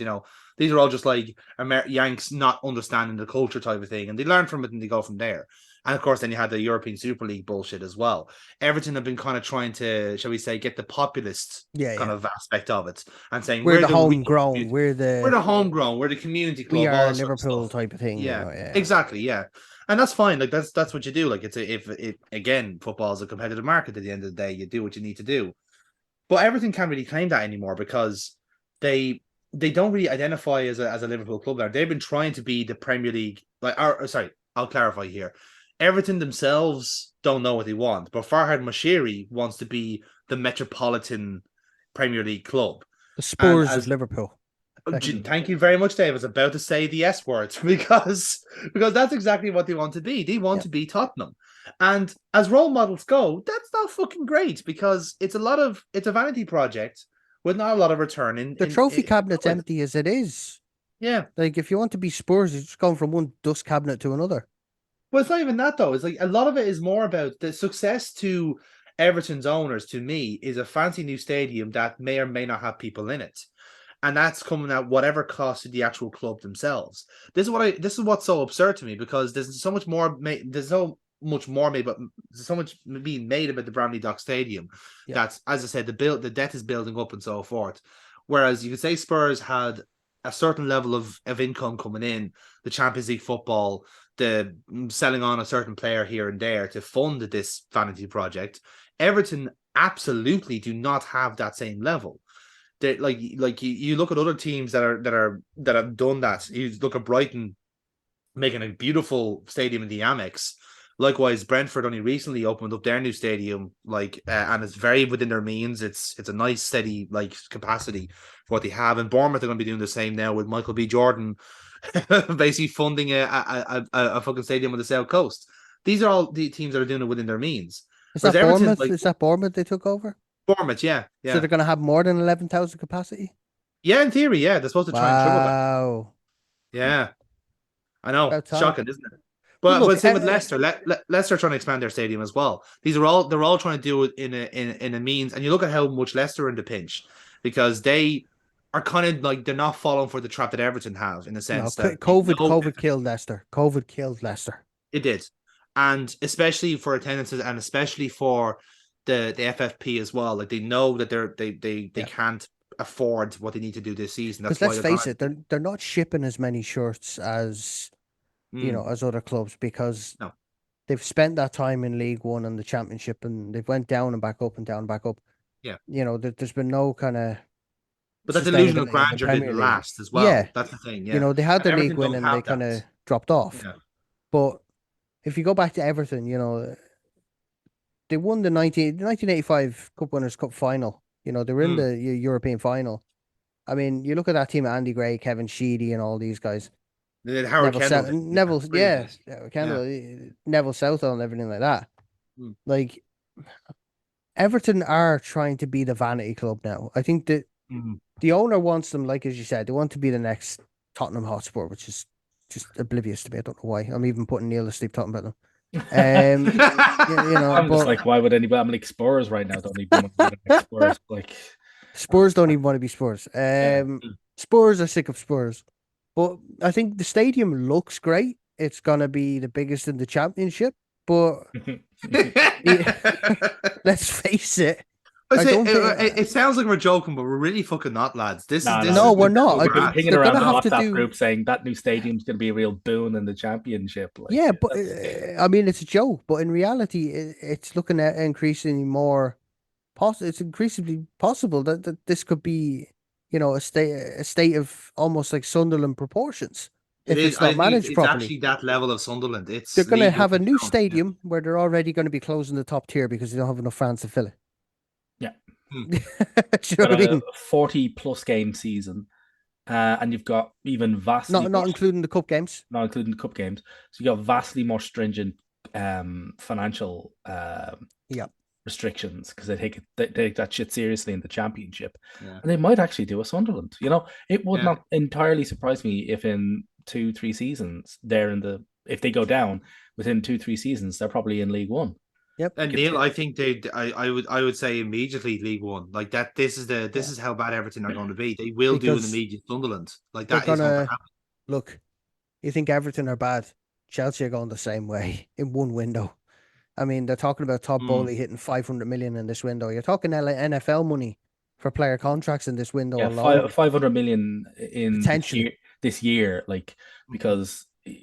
Yeah, it's now 421 million. But now they're saying that they want Anthony Gordon and Onana, who they've expressed interest in, and they've now had bids tendered for Leon right back, Malo Gusto, and Enzo Fernandez. They put a bid. They're going to table a bid for Enzo Fernandez. Well, Benfica put their foot down. Like they're into the last 16, aren't they, of the Champions League?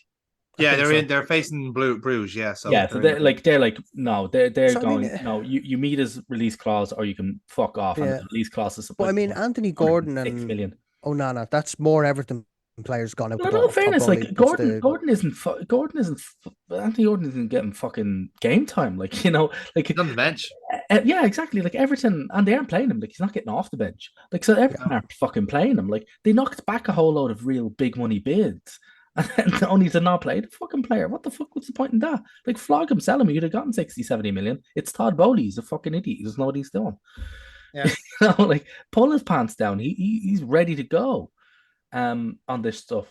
But like, I just don't think he understands that this isn't a 40-player NFL team where every player gets game time. Yeah, he just who's on my safety team? He's going to be like, he's going to bring in 40-player squad into Chelsea, and then someone's going to turn around to him in a board meeting and goes, right, Todd, you have a 25-man registration for the Premier League and a 25 for the Champions League with additional requirements that we need to meet.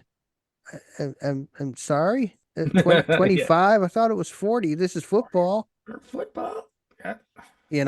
I genuinely think he's bringing in all these players when he already has a full squad. Now I know they have injuries, but these players are going to come back. Yeah, they're going to have players who they paid 30, 40, 50 million for, who are not even going to be registered for the first team squad. They're going to sit in the under-23s or go out on loan.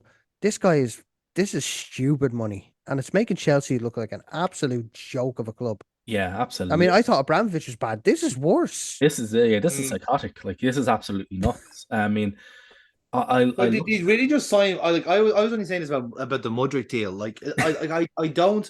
Now, again, he was very, very good when he came on again in the Liverpool game. Like, he obviously is a really talented player. But realistically, Chelsea didn't need a Mudryk. They needed players in different positions. They needed a striker to replace Aubameyang. They needed midfielders to Yeah, they replace needed centre Kante and mids. Jorginho. Yeah, they needed kind of Yeah, centre mids and stuff like that. They don't they need didn't any need more another wide forwards. Havertz. They They already don't have need that any more covered. wide forwards. Like people were No, joking about them coming in for Trossard, like when because they're like, And they did. And they did. yeah, No, yeah. Spurs did, sorry. Spurs Spurs went did. in and then they chose to go to Spurs the offered 12 million. I was going, are you fucking like verbally, but what about 12 million? And I think Brighton just hung up. Like, are you fucking the fuck out of here? they forgot they were dealing with fucking Daniel Levy. That's why. Yeah, exactly. So they're like, no. So we came in with twice that, and it was less than twice that, and it was grand. Mm. But yeah, I mean, it's a weird. Chelsea are so weird, like especially, and they're making it weird to be an Arsenal fan. It's weird to be a fan of the outsourced due diligence department of another team's transfer committee. No, these guys think he's good. No, it smacks of what was it? It smacks of the time. Remember they signed Willian. Chelsea signed Willian Yeah. off the Spurs medical table. Yeah. He actually had his medical done at Spurs, and then they just went because he was already there. Like, yeah, like I said, like Chelsea had the same reputation. They sign players so that they don't play for their opponents. Yeah, like exactly. That's always been like that. But it's weird. But the thing about Everton as well, like when they go down, there's not a whole lot they can sell off. No. You know that the oh no, they are thin. Like they're really thin. Like I think I was comparing them with West Ham, like, and I was thinking, no, West Ham desperately need to win that game more because if West Ham are still flirting around relegation, come towards the end of the season, or if they do actually wind up getting relegated, which isn't outside the realm of possibility, although they do have a team that I think is far too good to be. But hey, are they still in European competition? Still got Conference League? They're in the ECL, yeah. So yeah, they're in the ECL, right? So, like, that's crazy. But if West Ham go down, they've got a lot of saleable assets. They're gonna get pillaged. Like they're gonna get pillaged already. They're gonna lose. Oh, they're gonna lose. like, In the summer. I mean, Paqueta's gonna net them at least 50. Bowen, or more. Bowen. More. When they were playing us, he was the only person. Like second half, Arteta very clearly went double up on that guy, and they won't have, and they had nothing. They had just nothing going. He is their only focal point. I reckon Antonio will go for some nice cash. Scamacca will go to Italy. He suits that kind of Bologna style of football. Who else is there? I mean, you've got some serious midfielders in there. Zuma fetch pretty penny. Yeah, yep. You know, he's still a good defender. See, when he signs for a new club, he has to donate to the RSPCA, doesn't he? So there's that clause in every contract. He can't sign for. He can't. He has certain teams that he's blacklisted from. So that Qatar entity he can't go for. So yeah, he can't go to the Black Cats or something like that. So the loan move to Sunderland has been blocked for obvious reasons. Yeah. So no, like you can say that about a lot of clubs, though. I mean, like Wolves are kind of like in the same kind of threat as well, like because, like out of all the clubs, you could say like, okay, look, listen, like Southampton could eat a relegation because they have certain players. Ward-Prowse would be sold on, obviously, but they have enough players there that can live in the Championship for a year and then come back. Oh up. yeah. You know, same with Bournemouth, possibly same with Forest, same with Leeds, but Wolves, West Ham, they have enough capital there that they'd be able to fund the comeback. Oh yeah, Pablo Fornals is another one. And Fornals actually, Fornals. Thomas Souček will net them a good 70 million. Yeah, and Ben Rama too. Especially if you can get Todd Bowley interested.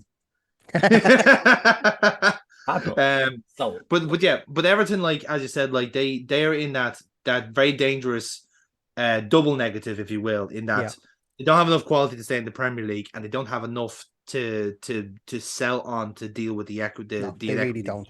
They really don't. You're talking about, like, that's what I was saying. You're talking about Sunderland type of downfall because they're gonna have to reach into their academy, and when you reach into an academy like that, you're talking. The dice roll straight down. Like you're talking, these kids can't just go into a 50-60 game season if you get a good cup run. And expect to come out the other end. They don't have enough experience, but the only saving grace for Everton is if they do go down.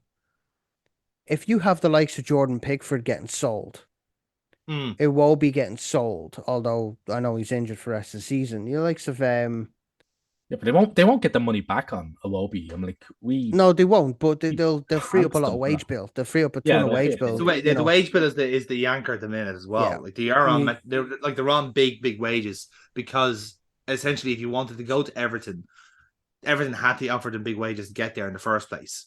Because, like I said, how do you appeal to a player to go to the seventh team in England? Oh, I don't know, pay them exorbitant wages, and that's what like West Ham have been doing, and Leicester and so forth, and Aston Villa and all these other players now teams crumbling under their own FFP rules, yeah. like quite lax rules at that, by the way. Like But Alex Iwobi's on 100 grand a week, yeah, Pickford 110, Decore 120, Yerry Mina on 120, and Idrissa Gueye on 130 grand a week. They're it's Everton's insane. top paid players. I Now thought Championship, Pickford was on more than that. He's the England number one. I don't know how that's now, but he's the England number one. that's if you combine those 5 players, that's almost a full squad in Championship wages. Yeah. Oh god, yeah. And it's just Like, bear in mind, like we're not like even remotely being sensationalist about this. By the way, like I don't know if you know, but like the second place team in the championship right now is Sheffield United, and they're under transfer embargo, and they're under embargo for the flight to fancy they had 2 years ago in the Premier League when they signed the likes of Brewster and Mousse and all these other players for stupid money, and they all flopped dramatically. So they're being stung for that now in the championship. Like, believe me, if the axe drops on Everton, you're not going to see this club back for a long time. Like, it is a Sunderland situation, and Sunderland aren't even back to the level they were before this all happened. And it's not going to happen for a long time. Which is why, like, which is why then the conversation has to come down to who, like, it's going to be another parachute manager in to save the season type of shit. And Lampard really did get away with it this past year rather, mainly because there were 3 worse teams than Everton, realistically speaking.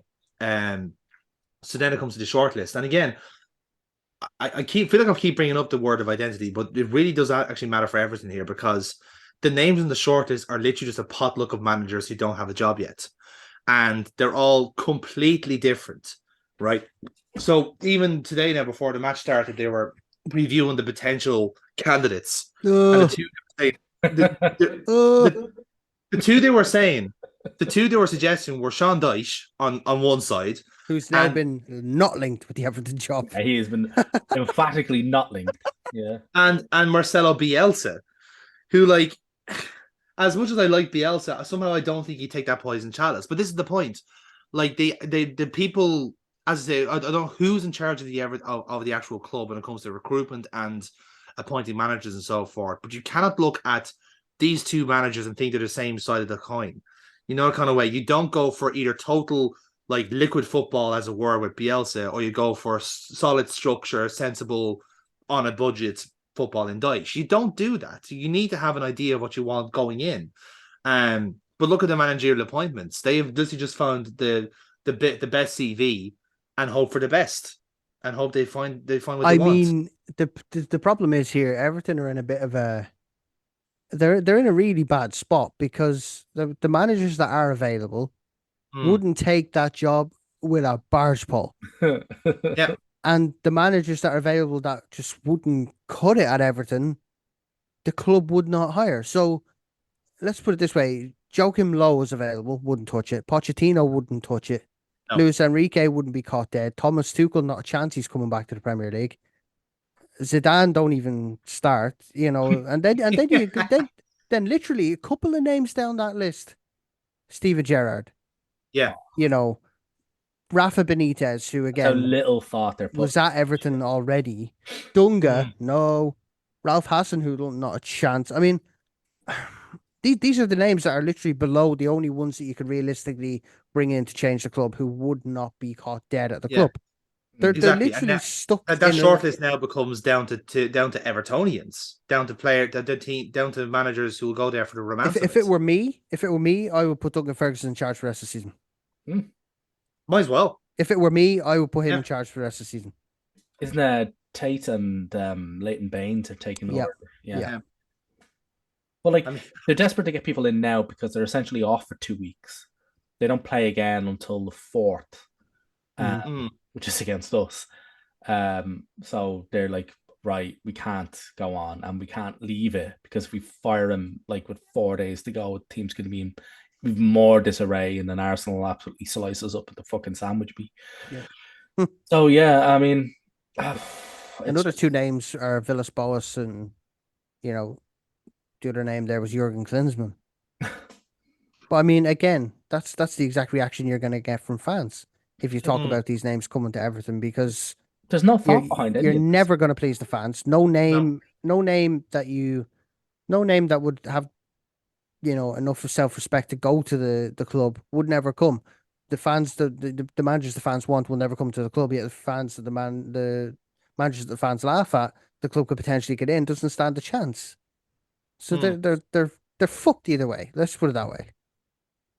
They can't. I don't see a way out of this situation for Everton. Ultimately, I really don't. I see a Sunderland style implosion because they're not going to attract the manager they want, and whoever is on the lower end of the list, the fans are just going to be on their back from the get go. I just don't see a way back.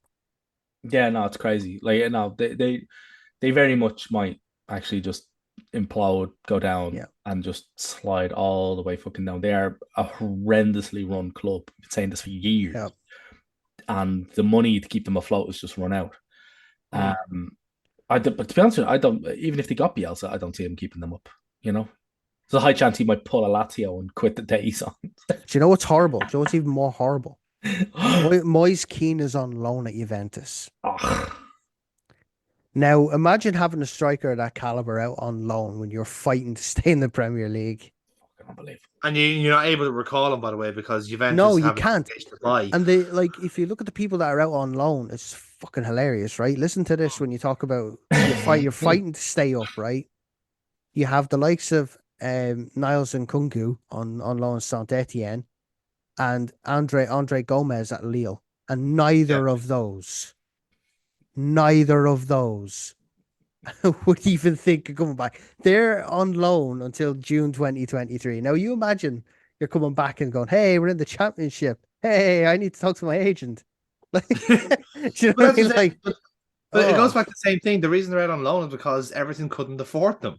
The wage bill was spiraling out of control to the extent of where, again, you get to the stage of where just stop throwing money at the situation. Like, you need to be smart about it. Like, you look at, I know we were talking about Chelsea or wrong, but like, if you were someone in the Chelsea hierarchy, you need to pull Todd aside and go, look what's happening at Everton. You don't want it to get as bad as this. I know it sounds stupid now, but 3 years down the line, when you have all this amortization kicking in, it will get as bad as this. You need to fucking watch out, you know?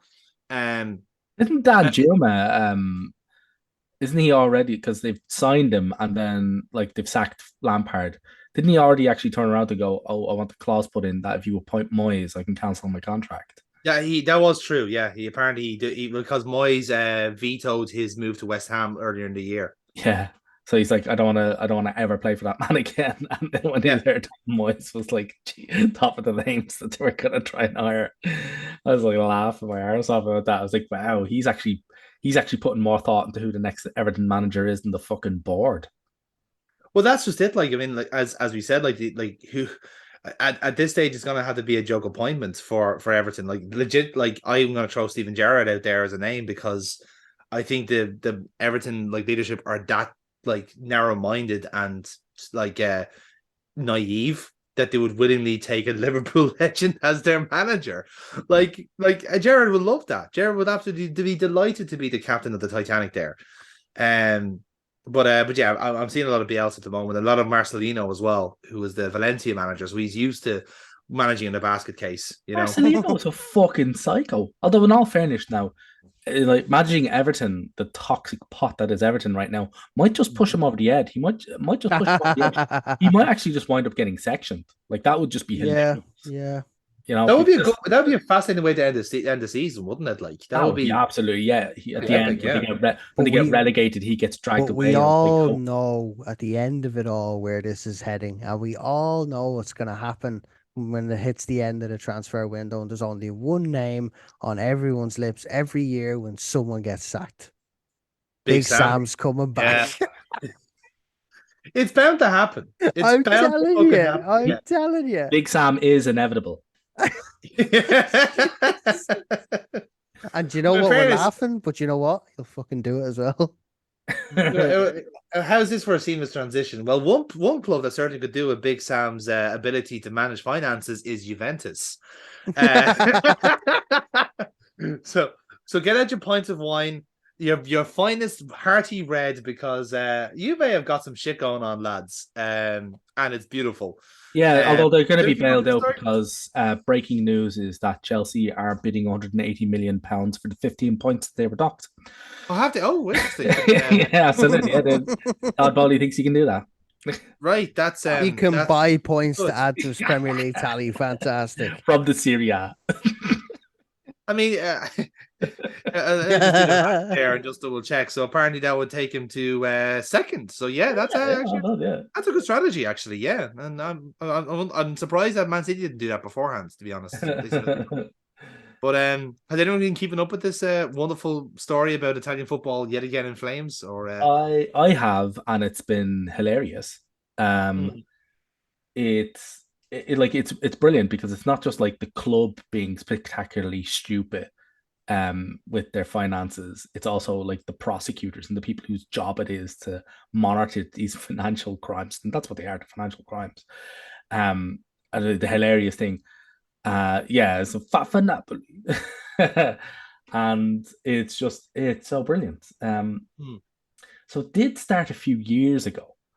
yes, when the Italian kind of the financial crime service were like flagging a whole raft of transfers, going, these are dodgy. Maybe we should take a look at them. And there was something like 9 clubs, nearly like 100 or so transfers, like mostly swap deals, like mostly really dodgy swap deals.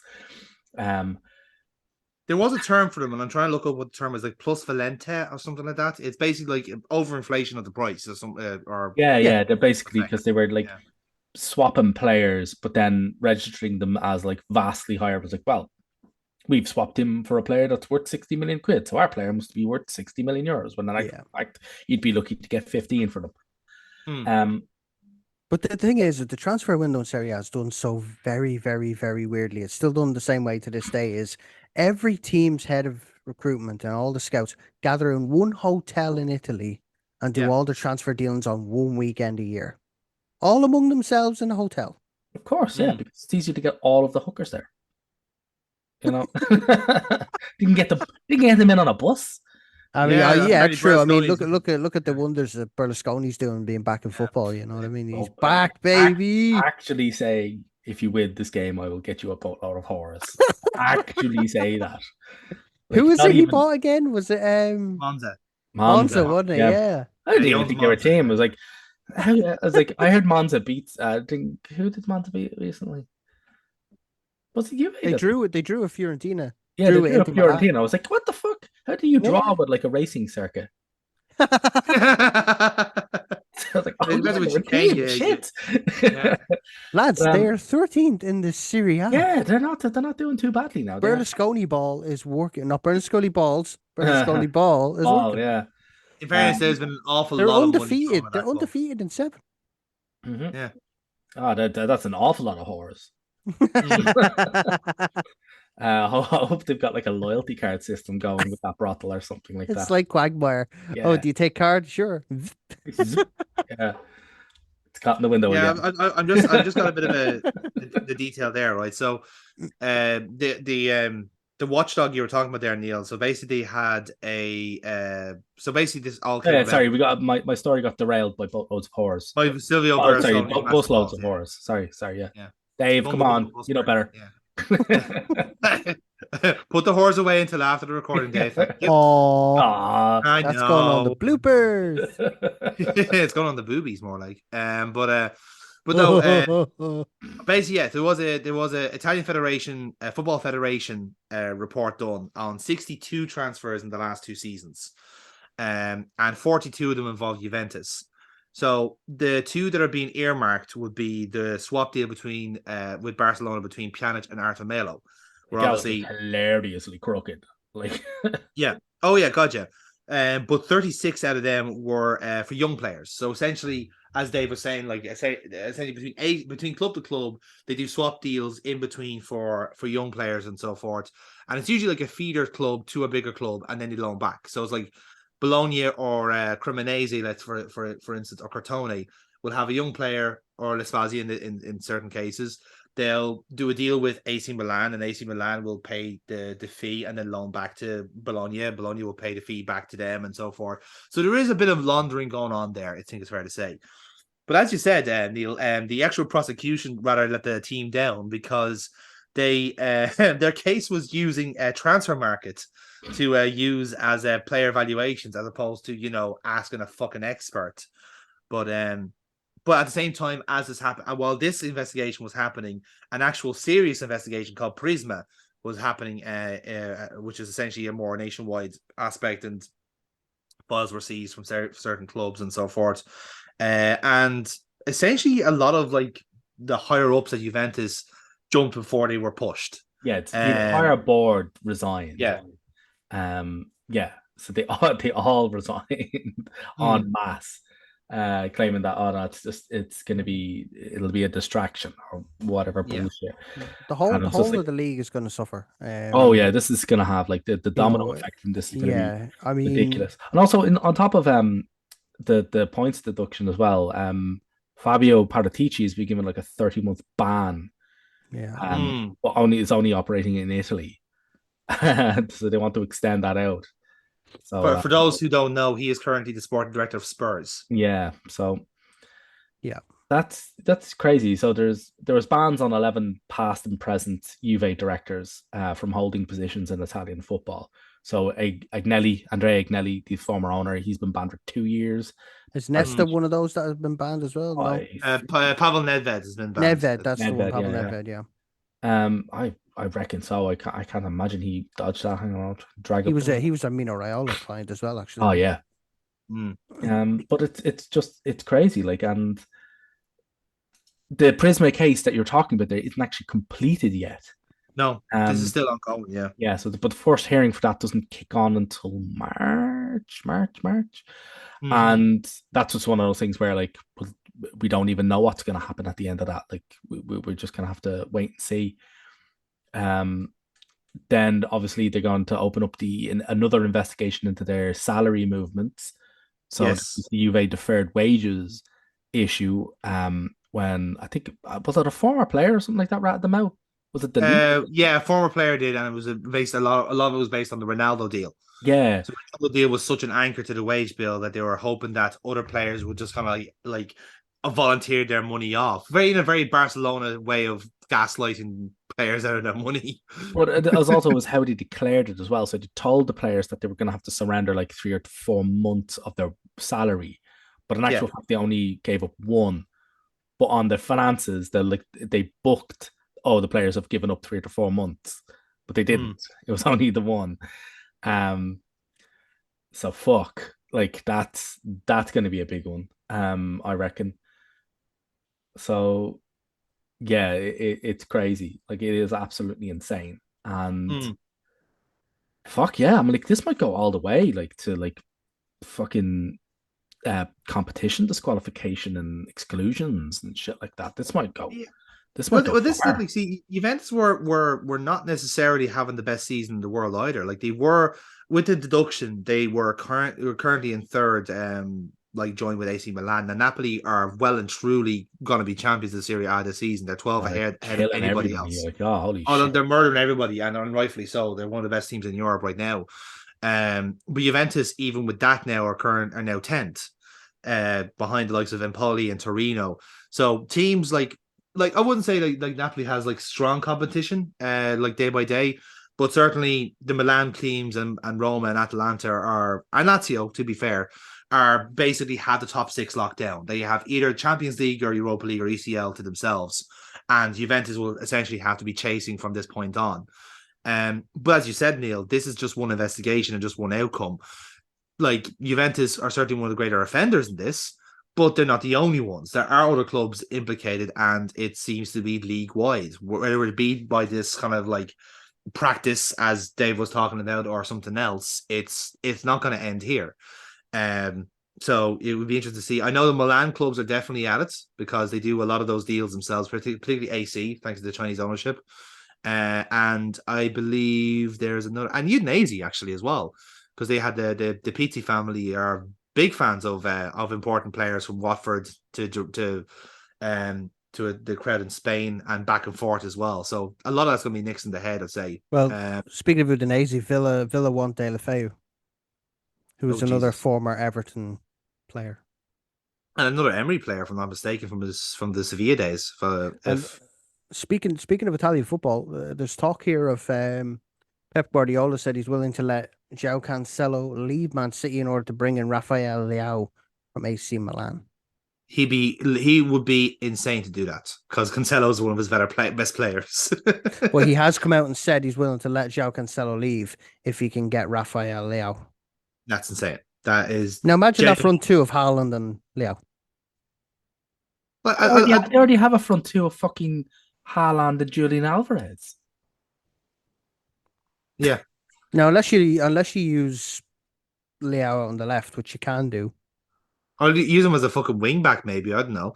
Like, yeah, I think at one point maybe we should just stop letting Man City have players. No, like what's the fucking point if you like again? We make this conversation all the time. There's no point competing if this is the shit that's going on, you know. But yeah, that's what's happening in Serie A anyway. But at least Napoli is like playing above board and just has a really good team.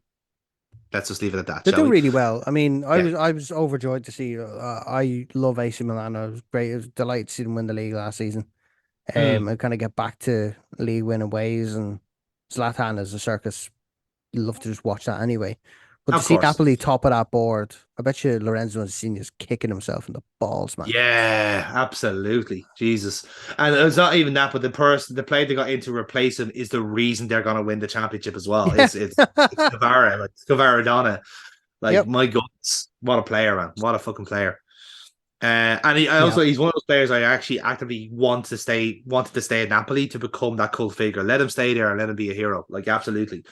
He is that kind of a man. While we wrap up this podcast, then I do want to kind of mention what's happened in the women's game this weekend, because as I mentioned at the top of the show, rather a fucking shambles, to be honest. I mean, this probably won't come as a shock, but the FA don't really care about the women's game. They pretend to, they got the Euros, and they put a bit of sponsorship, and Jill Scott wins like I'm a celebrity and all this sort of shit, and they all get a nice bit of press out of it.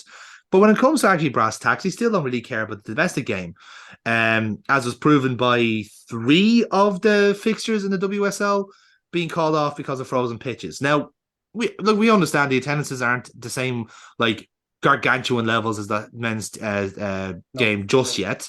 They picked their battles, they picked the right fixtures to do that, and therefore the facilities aren't the best. Chelsea plays at Kings Meadow, and Liverpool play at the Tranmere Rover Stadium and so forth, and Arsenal when they're not in the Emirates, they're playing in Boreham Wood, and that's the same for all the other clubs. Now the issue there is though that when there's frozen pitches, fair enough, the game gets called off in an adequate time. If it's League 1 or League 2, you're given like a fair warning the match is going to be called off. Yeah. However, in the case of Liverpool versus Chelsea, that was the early kickoff. The game played 6 minutes until they realized that the pitch was frozen. An ice rink, yeah. It was fucking pathetic. So why was there no pitch inspection? I mean, you do it for every other fucking game. Oh no, here's the thing. There were 3 pitch inspections. Yeah, there was one, yeah. Right? There was a pitch inspection at 9:30, right? At which point so they were explaining this, the 2 managers were explaining this, right? Matt Beard and Emma Hayes were explaining this, that there was a pitch inspection done after they had lifted the covers up and they had put like blower heaters essentially on the grass to try and thaw out whatever was there. So they had done that part, and there was a pitch inspection, and the referee said, yes, okay, there will be a match here. Right, so then it was going on ahead. Then there was another one then an hour before kickoff where the referee went up again, did another one, and clearly the fucking pitch is frozen over again. So, he was going, kickoff happening in an hour. And then the match kicks off 6 minutes later, and every player is sliding off it. Like they it was actually, I think, was it Charles? I think nearly fucking did her knee in, and at that point, free call time, and it's like they had to move their warm up because parts of the pitch were frozen. Yeah, Chelsea had to do it on the Liverpool side. Yeah, Yeah. it was ridiculous. Absolutely fucking ridiculous. And the most frustrating thing about that is, and again, the managers made the point here, that if you're trying to encourage fans to go to the women's game, whether it be a different alternative or whatever it is, and you put the fans through 4 hours of travel from, say, Liverpool down to Wimbledon, essentially, to watch this match, only for the match to last 6 minutes because you weren't brave enough to fucking call the game off.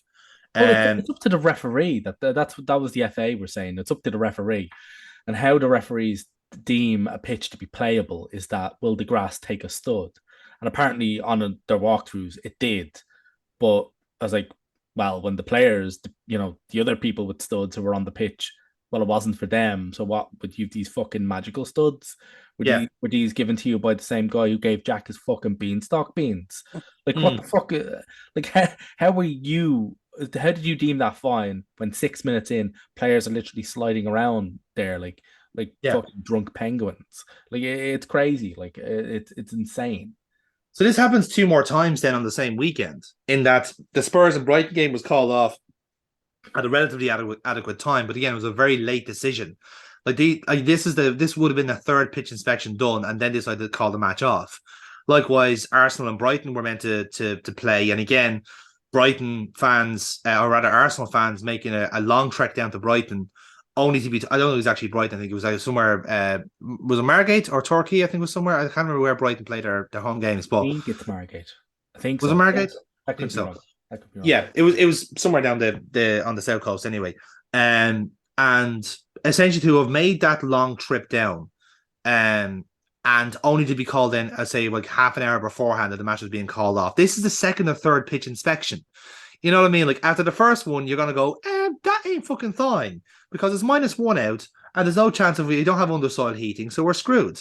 You know what I mean? Like the fact that, like, again, the referees didn't either have the conviction or the ability to call it off, or again, just not realizing that you didn't have like magic fucking diamond studs to clear the turf off. Clearly, it wasn't going to work. So yeah, I think it was just another weekend where it just kind of showed, particularly now with more of a spotlight and prominence on the WSL and trying to treat it as a more professional league, that every now and then amateur hour still happens. And that was very fucking evident this weekend, especially on a weekend, by the way, that, like, there's a three-way scrap for the title, and you already have fixture congestion massively from the WSL being bumped down for everything else, whether it be from the Queen's death to, there's men's football on this weekend because of the Queen's death, so you're gonna have to wait a week. Sorry about that, by the way. So everything's being weighted now. So I think at this stage, like, Brighton have 3 games in hand, Liverpool have 2. Arsenal have 2. Like, everyone has a game in hand at this stage. Like, they genuinely, Reading and West Ham are the only ones to play all their games this season. Jeez. And Reading, thankfully, because they play their games in the Medeski. Like, they have undersoil heating, they're able to have their games.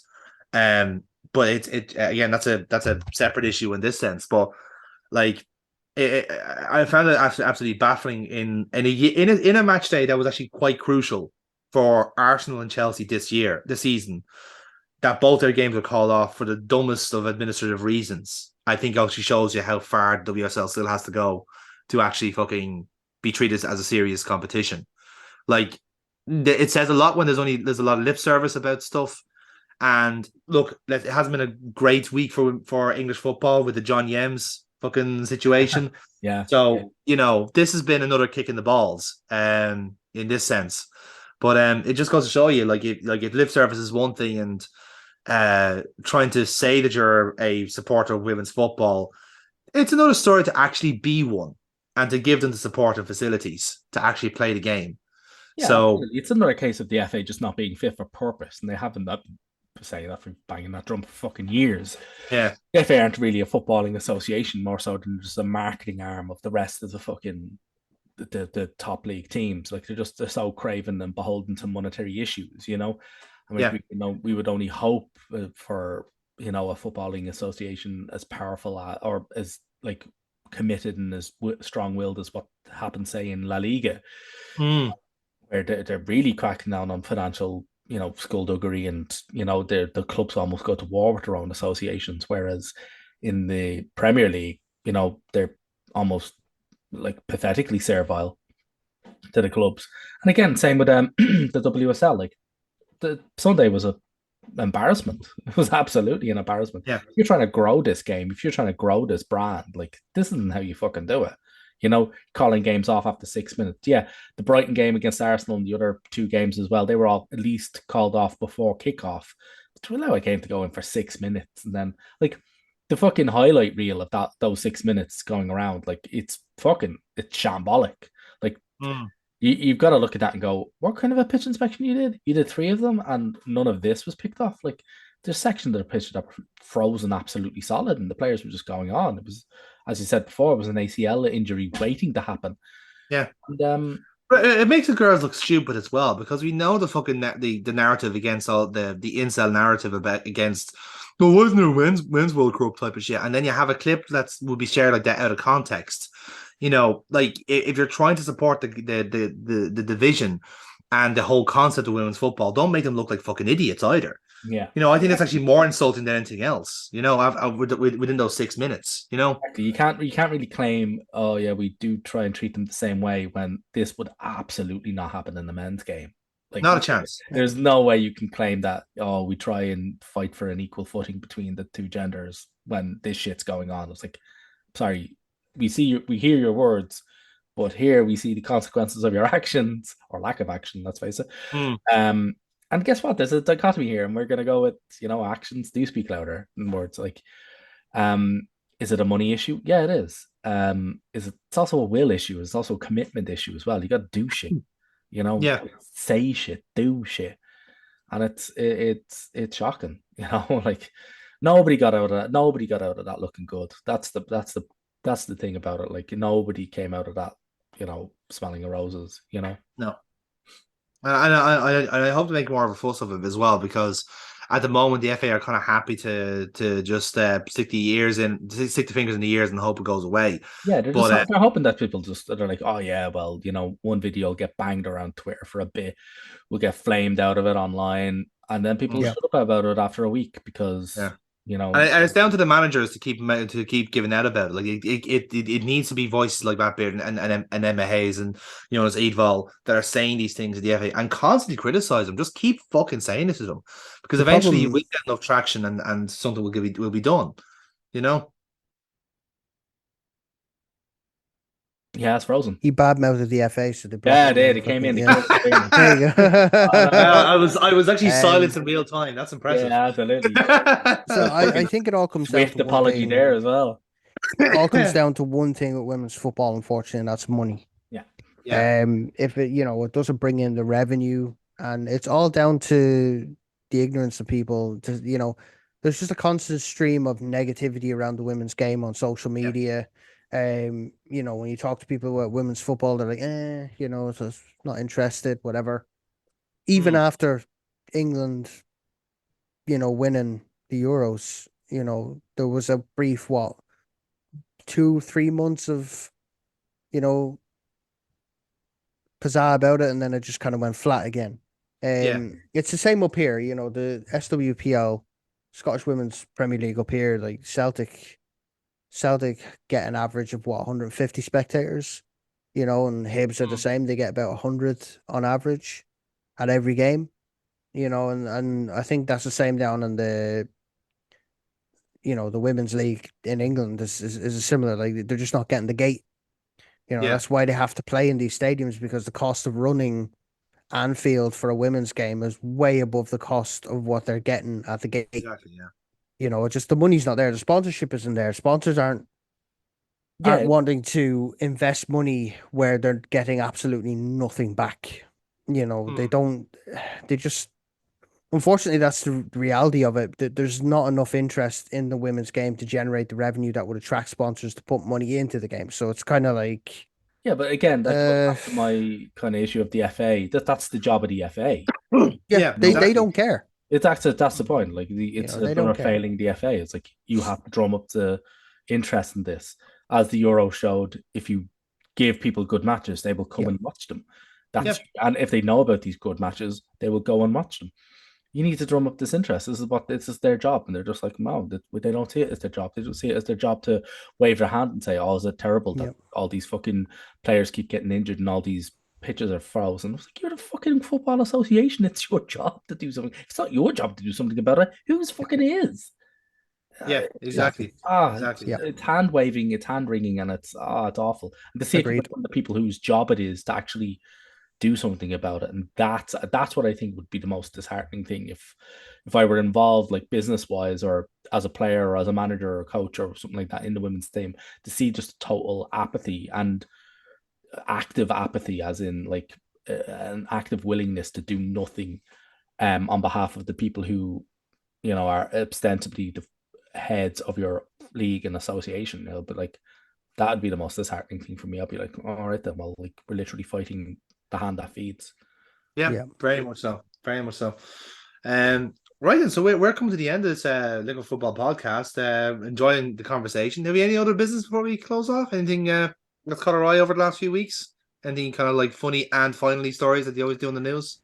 We got saved from Chelsea Brentford. FC. Ivan Toney, the fact that he's been done for betting and still banging in the goals hasn't phased him. Yeah, how many betting sanctions did he get? Something like 2,000 or something like. Was it 2,000 or 200 or something like that? 270, I think it was. 270. Oh yeah, like we'll pull numbers out of the hat and take a bet on it. Yeah, I love his attitude of, oh yeah, I've done that. Yeah, I've done that. But I'm gonna go. Sorry, I've got to go. I've got to score a hat trick against whoever. Like, he doesn't give a fuck. But he's still banging in the goals and still playing as good as he's ever played. Yeah, and not I think a bother that's on him. Like, for me, that's been the funniest bit of news in the last few months. Has been the fact that Ivan Toney's that he was touted to go to the World Cup, didn't go to the World Cup, and then done for the betting. 270 odd times. He's still playing for Brentford, still starting, still scoring goals. So it just doesn't phase him. I know it's wrong. You shouldn't bet when you're involved in football. I get it, but he's come out the other end and gone, yeah, well, time to move on. I'd also like to point out that I think it shows you how weird this season of football is. That when perhaps one of the best footballing sides in the country, in England, that is the moment, is Burnley, because they've won 18 of the 28 games they have in the championship so far. Vincent Company to Everton. Hey. Yeah. To be fair, I think Company is happy enough with Burnley. The man's cooking. He's got something going on there. Like, for a team, for a guy who started off the job with having 6 full-time players, and basically has just kind of said, right, I'm going to cherry pick all these players in the Belgian league that I liked. You're going to sign all of them. Don't ask questions, and we'll get promoted. And you know what? It's actually fucking working, shockingly enough. De Zerbi's doing a fantastic job at Brighton as well. Like, isn't he? When you consider that Brighton literally lost their manager out of the fucking blue and had to appoint an entire whole new backroom staff at the same time. And Cucurella was bullied. Yeah, and Cucurella, the whole thing got bullied. Is that what we're calling it? Bullied? You've been bullied. Yeah. You've been bullied. You might want to get checked. Get it trending. Get it trending. So, not quite as bad as HIV, but just as bad in the press. But it's hilarious, like how well they're doing. Like, and he is a meme. Yeah, he really is.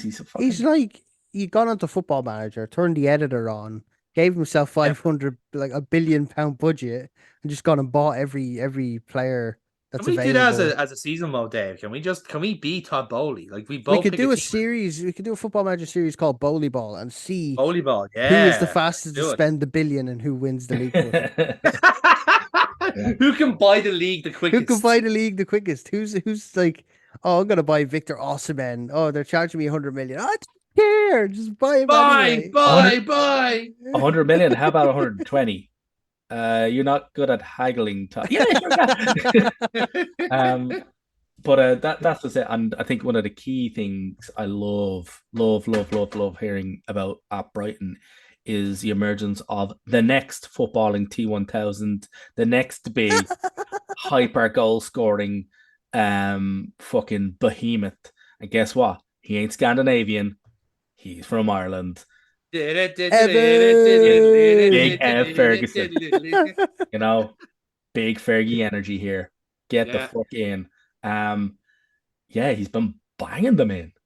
I'm not even that annoyed that he scored against us. Like, I've not been this excited for an Irish player since the days of when Robbie Keane emerged at Wolves and got was just bagging them in for fun. Oh Like man, it's the first time I've been like I've looked at a striker and go, he could score for Ireland on a consistent basis, similar to the way Keane did. But there Yeah, hasn't been a striker since Keane that's done that, and he's the first one to come up and go, okay, there's potential there. yeah, To absolutely. be part of this new wave of the new Irish midfield that Stephen we have Kenny's to got no, going, we and have to get in quickly, like because like his mother's English, so he does qualify for them. he's not going to rice it. You have to get him. You have to get him though. I mean, we have internationals in March. You have to give him a cap. We That's how gotta it get, works. we gotta get him in. Like Stephen Kenny needs to pull the fucking finger out. Funnily Yeah, enough, I have a contact with Stephen Kenny. I'll send him a text message. Yeah, do absolutely. actually. Yeah, yeah, yeah. Give him a shout there, It's will you? big. Get big Evan in. Get big Evan style. Get it. I've not got him in my phone, but I have a mate of mine who has him in his phone. So there you go. I know a guy who knows a guy who Uh, knows. I know a guy who does some scouting for Stephen Kenny. So there you go. like he's Hey, fucking brilliant. Like he's great. Like he's got a really good calmness on the ball. He's got that nice pause. You know that he's sort of one of those players that every time they get the ball, they always seem to have that extra half second to do what yeah. they want with it. And it's really good. And he's only 18. I was like, he's big. Like he's a fucking monster of an 18-year-old. I was like, God damn. You sure? Do you know what? He could be checking his fucking birth cert. Like, I actually thought the exact same thing when I was watching the Wolves game and Bacedic got the Man of the Match award. And like again, like we know the Liverpool midfield is shot to bits, but Bacedic is making a very strong case of actually of reinvigorating it a good bit because he was superb against Wolves. And again, he's 18 and has this kind of like if you were to say to me, okay, he's half Spanish and half Serbian, as like, and I can now picture the player of being really technically good, but also really bulky and spindly. It's like, yeah, actually, that's the player I'm picturing because that's exactly what he is. It's like when I realized he's 6'1", it's like, fuck, I didn't realize that. But yeah, no, I get the same kind of feeling. It's just like, finally, we've some sort of regen is starting to save our season. That's exactly what we needed. but even then, like when you look at what the brilliant job that the Serbi's doing on at Brighton, and it's just they seem to be able to like it's like they've got a blade of armor on with their players. Like they seem to be able to just shed players off and replace them with better ones. Yeah. Like everybody's like, oh, how are you pillaging a lower league team? Like, oh, not lower league. Who are you pillaging a lower team? Oh, look at you, just fucking poachers. And I was like, hang on, they've already got the Trossard upgrade that I now want us to buy in Matoma. Yeah. He is 100% an upgrade on fucking Trossard. He is 100% an upgrade on that. I want us to buy Matoma. Get fucking him in. Yeah. I was like, Why how not? are they fucking doing that? Like, no, it's unbelievable. Like, he's brilliant. I love watching Matoma. He's just one of those players I just enjoy watching on a football. It's like, you bastard. Talented bastard. And Brighton have a lot of those players at the moment. So it's kind of like, yeah, I don't even feel like angry losing to you guys 3-0. You actually fucking deserved it, to be honest. Just keep playing it. Like, I even have the Liverpool players were going, damn. Yeah, I mean, like, Ferguson was helped out by the fact that like the Leicester defended so badly. He was in a different time zone when that ball came in. But he like, man, just I'm loving what's happening at Brighton. But Brighton also have a World Cup winner. Yeah, Alexis McAllister has come out of nowhere. They have a Spanish goalkeeper, Robert Sanchez, who's quite a good prospect. Moises Caicedo, Estupinian is the same. They have these players who've literally come from nowhere, but using Brighton as a stage of like this is how good this team is. But I worry that Brighton are going to be pillaged in the summer. Well, they're losing McAllister. Well, Chelsea already won fucking Caicedo, so there you go. Yeah, then they tell him to fuck off. They've already bid like 55 million. They told him to fuck off. 55 million. Just we'll take him. He's on form. No, fuck off. Fucking 55 million. Fuck off. Like, but yeah, they've got just wonderful fucking players coming through, and just I'm fucking delighted. I'm really happy. But yeah, they are losing McAllister. At the very least, they're losing McAllister in the summer. Like he lit up too much of a fire at that World Cup. Yeah, to stick around, and I'd say they'll. He's kind of in the Martinez boat, isn't he? He's kind of like he's mid-table at the moment, but you can see teams coming in for Martinez and McAllister and all these. They're going to go in hard, and there's just I just really hope that the Brighton board and all that stuff they absolutely debag Chelsea. Because it's going to be Chelsea, let's face it, right? It's always going to be Chelsea. If anyone's going to be linked to a player, Chelsea for everyone. Yeah. Volleyball. Yep. Volley. But Wayne Rooney to Everton? Oh, fuck no. Didn't he sign a new contract at DC United? Isn't He he did, yes. signed? There's always interest, mate. There's always like, oh, Rooney coming home. There's the stories there already for Sky Sports to do 2 documentaries on Wayne Rooney's return to Yeah. his boyhood club. Both of them shit. Always is. I think Wayne Rooney would put it better himself when I think he did a podcast recently. He was like, I remember looking at the likes of Duncan Ferguson and Alan Stubbs and dreaming of playing with them, and then I get into the team when I'm 16 and I'm there training with them every day, and I realized that they're all crap. These guys are wank. They're crap. And Aston Villa have signed Chicago Fire striker John, spelled with the H before the O. Jon. John Duran. John Duran. And that's interesting. Yeah, they don't usually pan out when they come from the MLS, if I'm honest. No, they don't. Well, there's high hopes for him as well because he's from Colombia. So, because he's a Colombian playing Aston Villa, of course he got Juan Pablo Wangel in to give him a good luck message, which is like, that's how you do it. There's the one tangential link we have to this player. Bring him in, come on. You make him feel welcome. Got to roll them out, but that's. I mean, this is going to be a really crazy league. I said before at the beginning, and I think the one prediction I made was that this is going to be the most mental season. Has panned out because none of the other ones I made have fucking panned out. It's just I'm really enjoying this, and not just because we're top of the table and playing brilliant football, but I love crazy, unpredictable leagues. I love the drama of Todd Bowley. Between Bowley Ball, Everton ending up in League 1 in 2 seasons. Where are Wolves gonna go? It's I don't know how this one is gonna. Again, one of those things at the start of the season, you can pick out who you think's gonna go down, who you think's gonna go up, and it's getting to the point where it's not even February yet, and we're already saying like Everton are going down twice. So it's kind of like, Man United are gonna get taken over by someone. They're gonna have new owners. Jude Bellingham will probably end up with Klopp at Liverpool to replace Jordan Henderson. You'd hope anyway. I would hope. I don't think so. I think Man U will throw literally all of the money. At Dortmund. Do you think so? I think they will. I mean, they need it. They're desperately in need of a player of like him. Liverpool. They cannot. Liverpool. Yeah, Liverpool as well. But then, like when you think like. Again, no offenses, but you probably are not going to finish in Europe next season.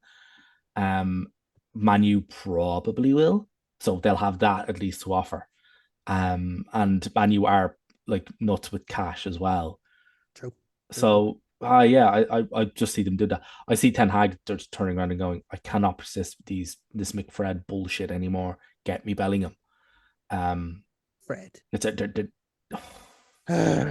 just desperate. They're desperate for that type of player, and they should go for it. Now, whether or not they will, but I'm like, I got a feeling that that's probably one of the reasons why they're not going in for Rice. Ideally, they should get both, but I think one of the reasons why we're not going to be really competing with Manchester United for Rice in the summer is because they're going all out for Bellingham. Thank you for ruining the moods of this podcast, Neil. That is my 2 cents. Like really, I mean, they already ruined one player for Dortmund. They might as well ruin a second one, I suppose. I mean, like, it doesn't matter. That's the conveyor belt mediocrity after they get touched down on Old Trafford. But yeah, that's just my 2 cents. All right then. Well, let's see if your 2 cents pay off, Neil, because that was a pun. But we'll see on the next episode of the Liquid Football Podcast. By the time that rolls around, Arsenal will have drawn first blood against Man City, hopefully, in the FA Cup. Somebody would have been knocked out of that as well, because that normally does happen. My guess is Leeds. And we absolutely, almost certainly will know who the Everton boss is, and almost certainly will not be Duncan Ferguson. I have my fingers crossed here, just in case, so that we can jinx the fuckers once and for all. And yeah, we'll all see you next time on this podcast. Yeah. Oh, yeah. Arriba, you bastards. I don't know why I said that. I ended it. don't know. I just have to sign off in some way. I don't know. I suppose that's what Bielsa He will just wanted say. to say bastards at some point. I did want to say. I want to say bastards. He just wanted to say bastards. I did. Bastards. Come on down to Morrison's, bastards. Bastards. You are a fool.